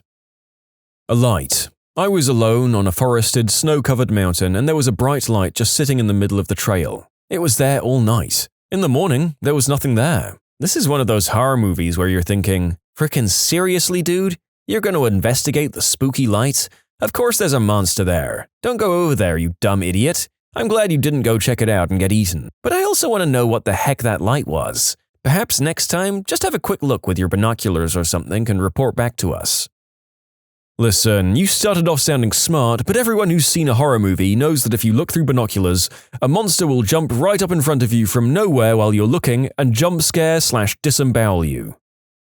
A white, smiling face at my window as I was laying down for bed. It was glowing as if it were a light source. And it had no nose that I can remember, just slits like a snake. Eyes had no color, just black pupils. Its mouth was wider than any human's. No hair either. And the height from the ground to my window is about 8 feet, and it was perfectly at eye level. My mother checked all around and there was nothing, but I swear to God I saw it and it was a person. She still teases me about it from time to time. When I was about 7 or 8, my neighbors had walkie-talkies and we would all play with them in the neighborhood and talk. For some reason, I changed my station because I couldn't hear them anymore. Then an older gentlemanly voice comes on and starts talking to me. He was telling me he was my uncle and his daughter was crying and he wanted me to say her name over and over to comfort her. Young me starts doing it and then I stopped because I freaked out. I ran and told my parents what happened and they didn't believe me. I've never touched one since because I know it was some perv getting off on it. I saw a UFO with my mother in Oregon one night. We were traveling when I spotted a triangle shape in the sky, formed by 5 bright lights. We stopped the car, got out and looked, and it's just hovering there, silently with no movement. I should have taken pictures or a video, but I was so caught up in the moment because I couldn't make out what I was seeing. Out of nowhere, this thing shot off into the horizon, faster than any man-made machine. We both remember clear as day, however very few people believe our story. What's the worst case of spoiled rotten that you've seen? My roommate is an application essay reader for a university's business school. He was just telling me about a kid who wrote his overcoming hardship essay about how he really wanted a boat because all of his friends had boats and it was hard for him to be left out. Then he overcame his hardship when his parents bought a boat. I guess his hardship wasn't a hard ship to get. Was at the Ford dealership getting my oil changed and killing time by walking through the big showroom.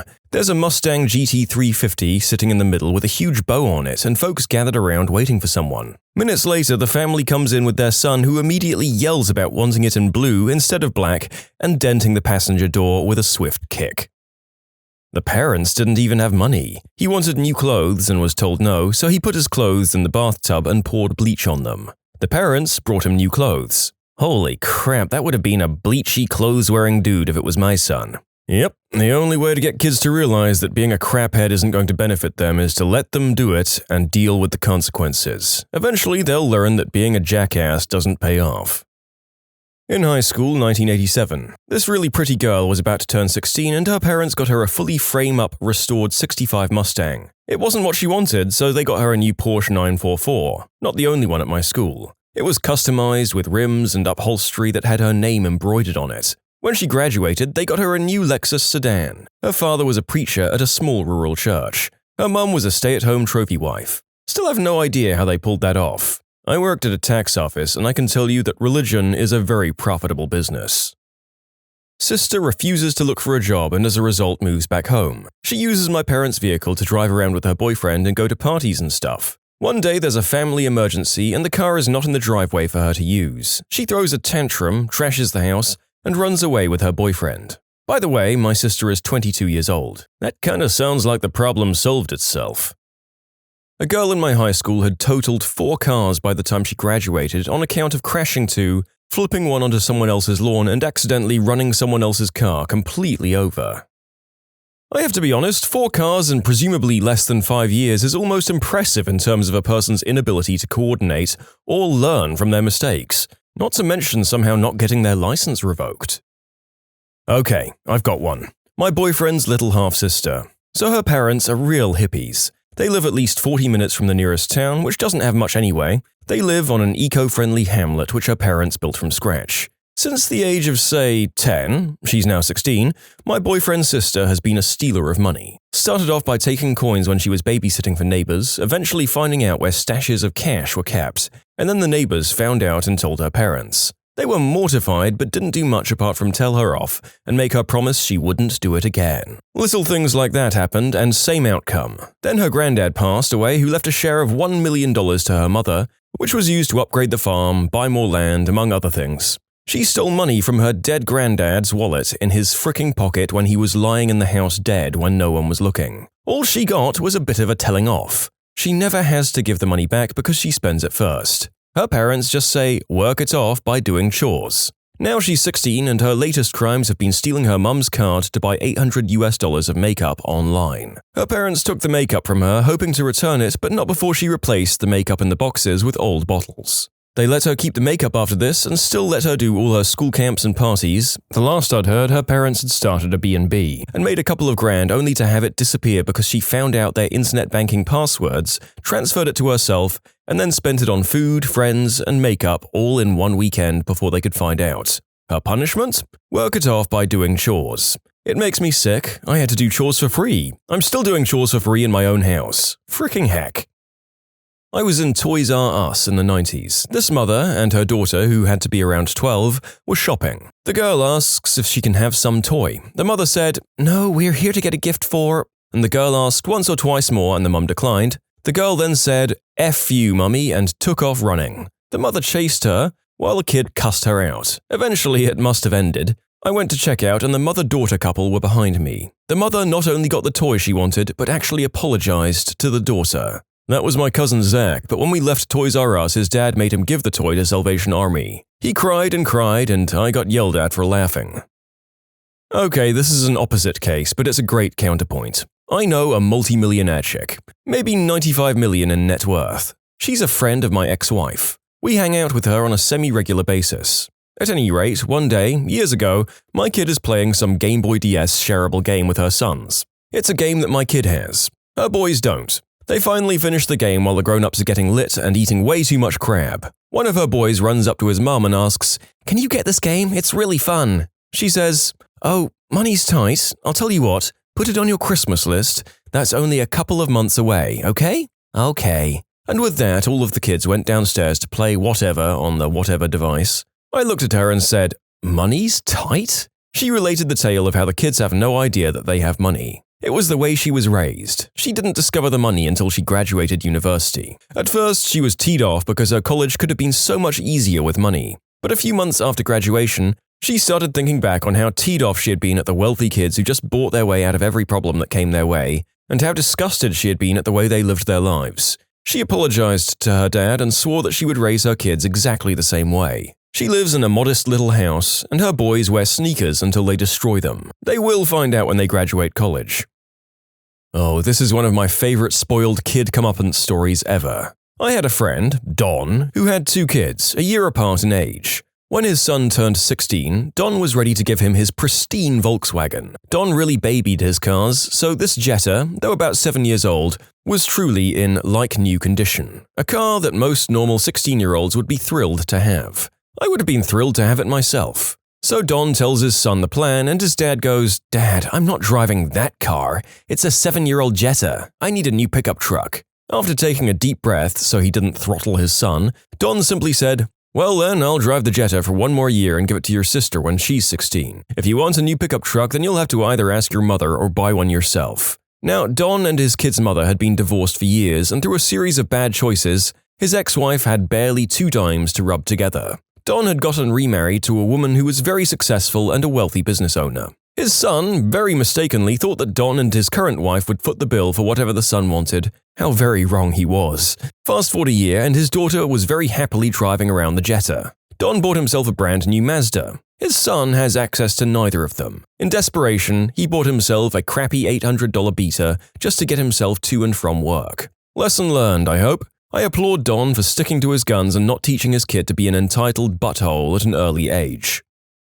A friend of mine is married to a very rich man. Old coal money or something. No one in the family has to work because they just live off investments. Anyway, she was crying one day because her mother-in-law was threatening to cut her husband's allowance and he might have to get a job. Cripes, I mean, don't get me wrong, I hate having to do stuff for a living sometimes, but having to do what the rest of the population does to continue your elevated style of living shouldn't be this much of a dream crusher. There are some follow-ons to this comment.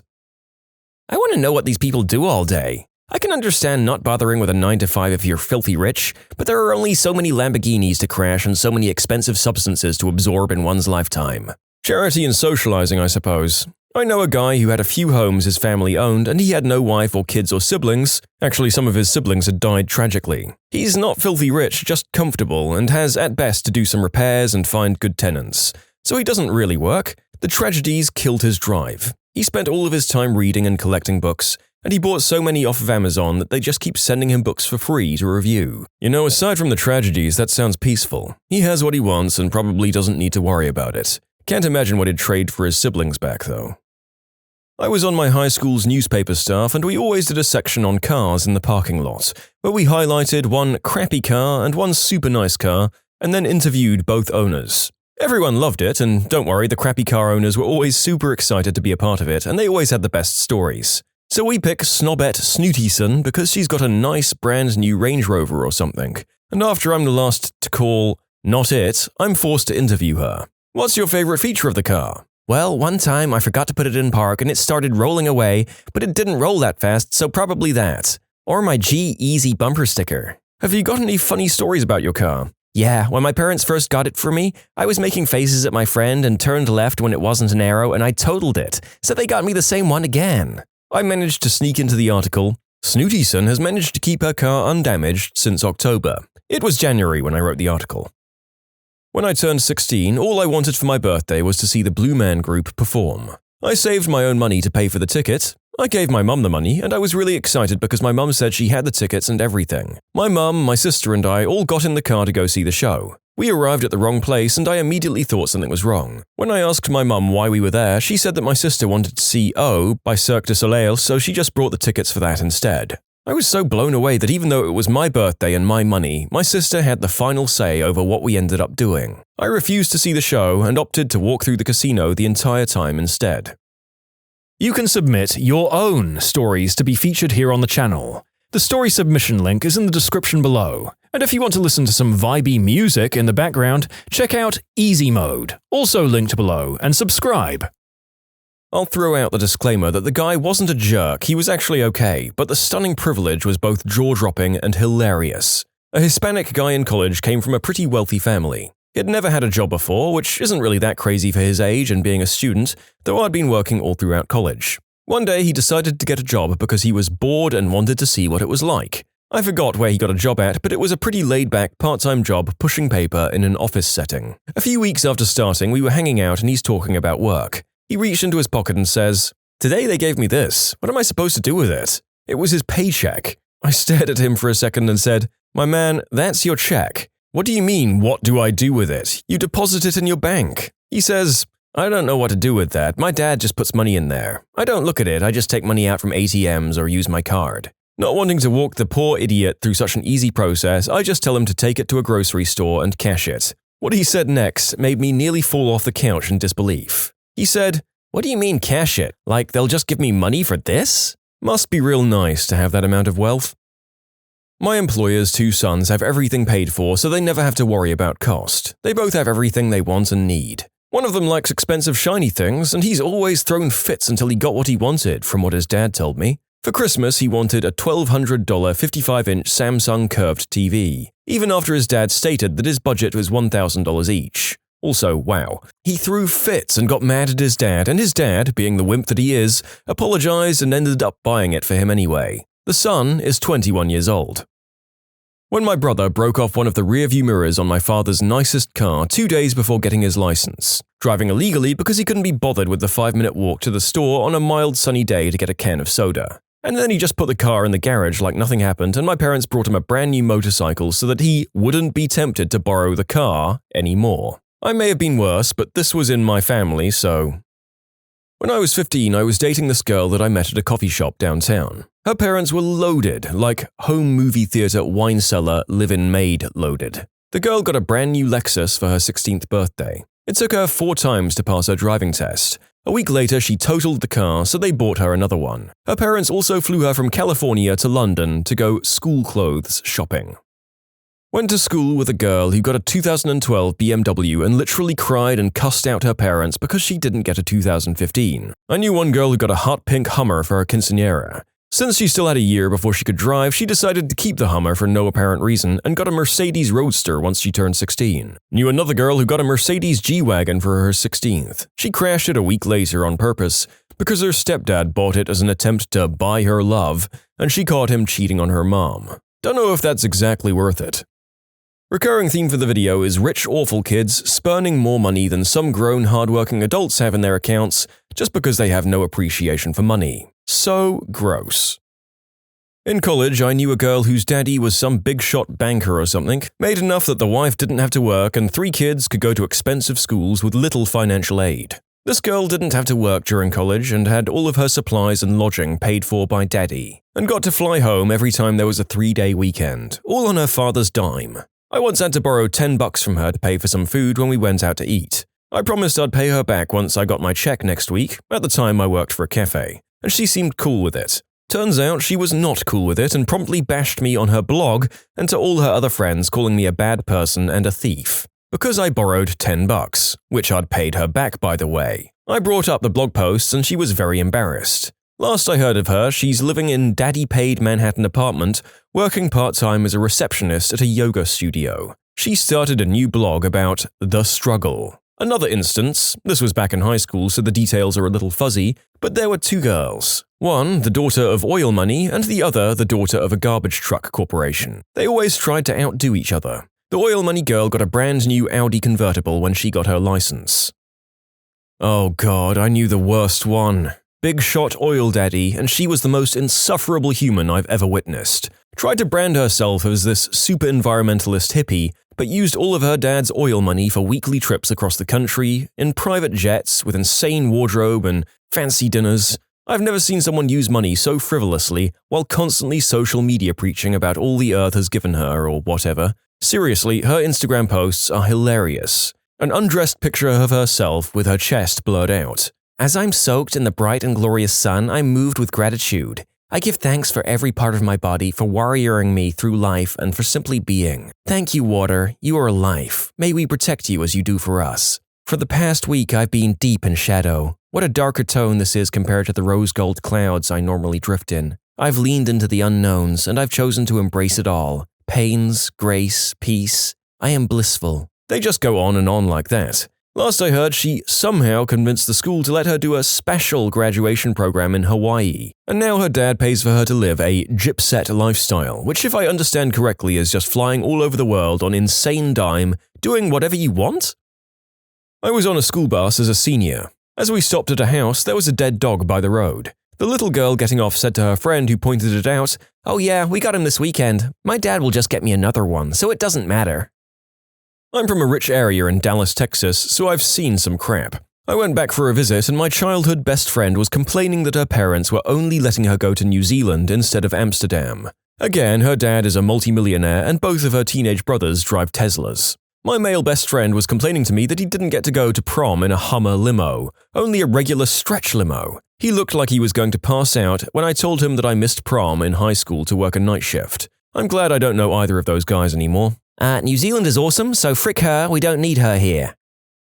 Dated a girl who was given a brand new car for her 16th. She had it for a lot less than a year before she crashed it. Her parents brought her a used car. She had it for about another year before crashing it. They bought her a third car, used, and then when her brother turned 16, she pitched a fit because he got a new car while she had to drive around in her used car. So he ran her over, right? Last I heard, she went down on him. I'm not even kidding. I stopped hanging around that family about that time. She did it, and she told me she did it. As for the why, well, apparently she was bored.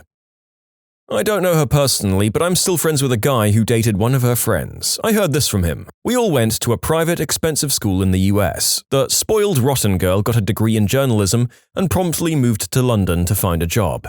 Her parents rented her an apartment and I assume paid for her life for about 2 years before she was forced to move back because she had neither looked for nor got a job while she was there. Once back in the States, she refused to live in her parents' house, citing she was a grown woman. How could this be expected of her? Her parents bought her an apartment in New York City. Last I heard, she still lives in that apartment without a job, but has moved because it's in crappy Brooklyn and not Manhattan. I'm an adult, guys. Now use your money to continue to support me in a new catered condo where I cannot lift a finger in peace. My mum had cervical cancer a few years ago and had a full hysterectomy. She was out of work for a while and my brother and I had to work more hours and basically help out with the majority of the bills and groceries. My then-girlfriend at the time couldn't seem to understand why I wasn't willing to pay hundreds of dollars on a tux and prom stuff. She proceeded to ask me every day if we were going until I finally yelled at her and told her sarcastically that I was sorry my mum had a terminal illness and surgery to remove all of it, and that I was sorry I had to help out with paying the bills. She finally shut up about it and cried to her friends, literally cried at the school she went to, but told them I just didn't want to go. She totally left out the part where my mum was ill. I only learned that the other week when one of the people she cried to got hired at my job and told me what she did. We later broke up because she cheated on me and told everyone I hit her. I've never been in a fight in my life and I'm afraid to hit anyone because I'm a wimp. I guess prom overrules helping my mum with her medical bills. Mum's been well for about 4 years now. The ex has moved on to have 2 babies and she's not even 22 yet. I dodged a bullet. Ugh, my friend's dog. He used to barbecue a steak for the dog once or twice a week. Apparently the dog didn't like it pan-fried. The only human food my cat eats is roast beef, and only when my mom makes it. My cooking? He screams for it, and then when I give him some, he looks at me like I'm trying to poison him. A friend of mine saved up for an iPod when they first came out. Literally saved for a year to get one. His mum took him and his sister to the mall so he could purchase this. His sister started throwing a tantrum because she didn't have one as well. Their mum got so fed up with her that she bought the sister one just to shut her up. I've been that, brother. It really does kill you inside. Just to make everyone feel good, I had a fist bump moment at the servo with a dad which started out rotten and turned awesome. His son wanted a Kinder Surprise and the dad said no. So the kid threw a Kinder Surprise on the ground and said, "Now you have to buy it." The teed-off dad pays for the said chocolate and waits for the kid to hold out his hand with a huge smile on his face before throwing it in the bin and dragging the now screaming kid back to the car. Most satisfying turnaround I've ever seen. When you subscribe, make sure to hit the bell to turn on notifications. Put the playlist on in the background to finish listening to all the stories, or if you want some vibey music to put on in the background, check out easymode. If you like Am I the Genius, give Am I the Jerk a shot. Everything linked in the description.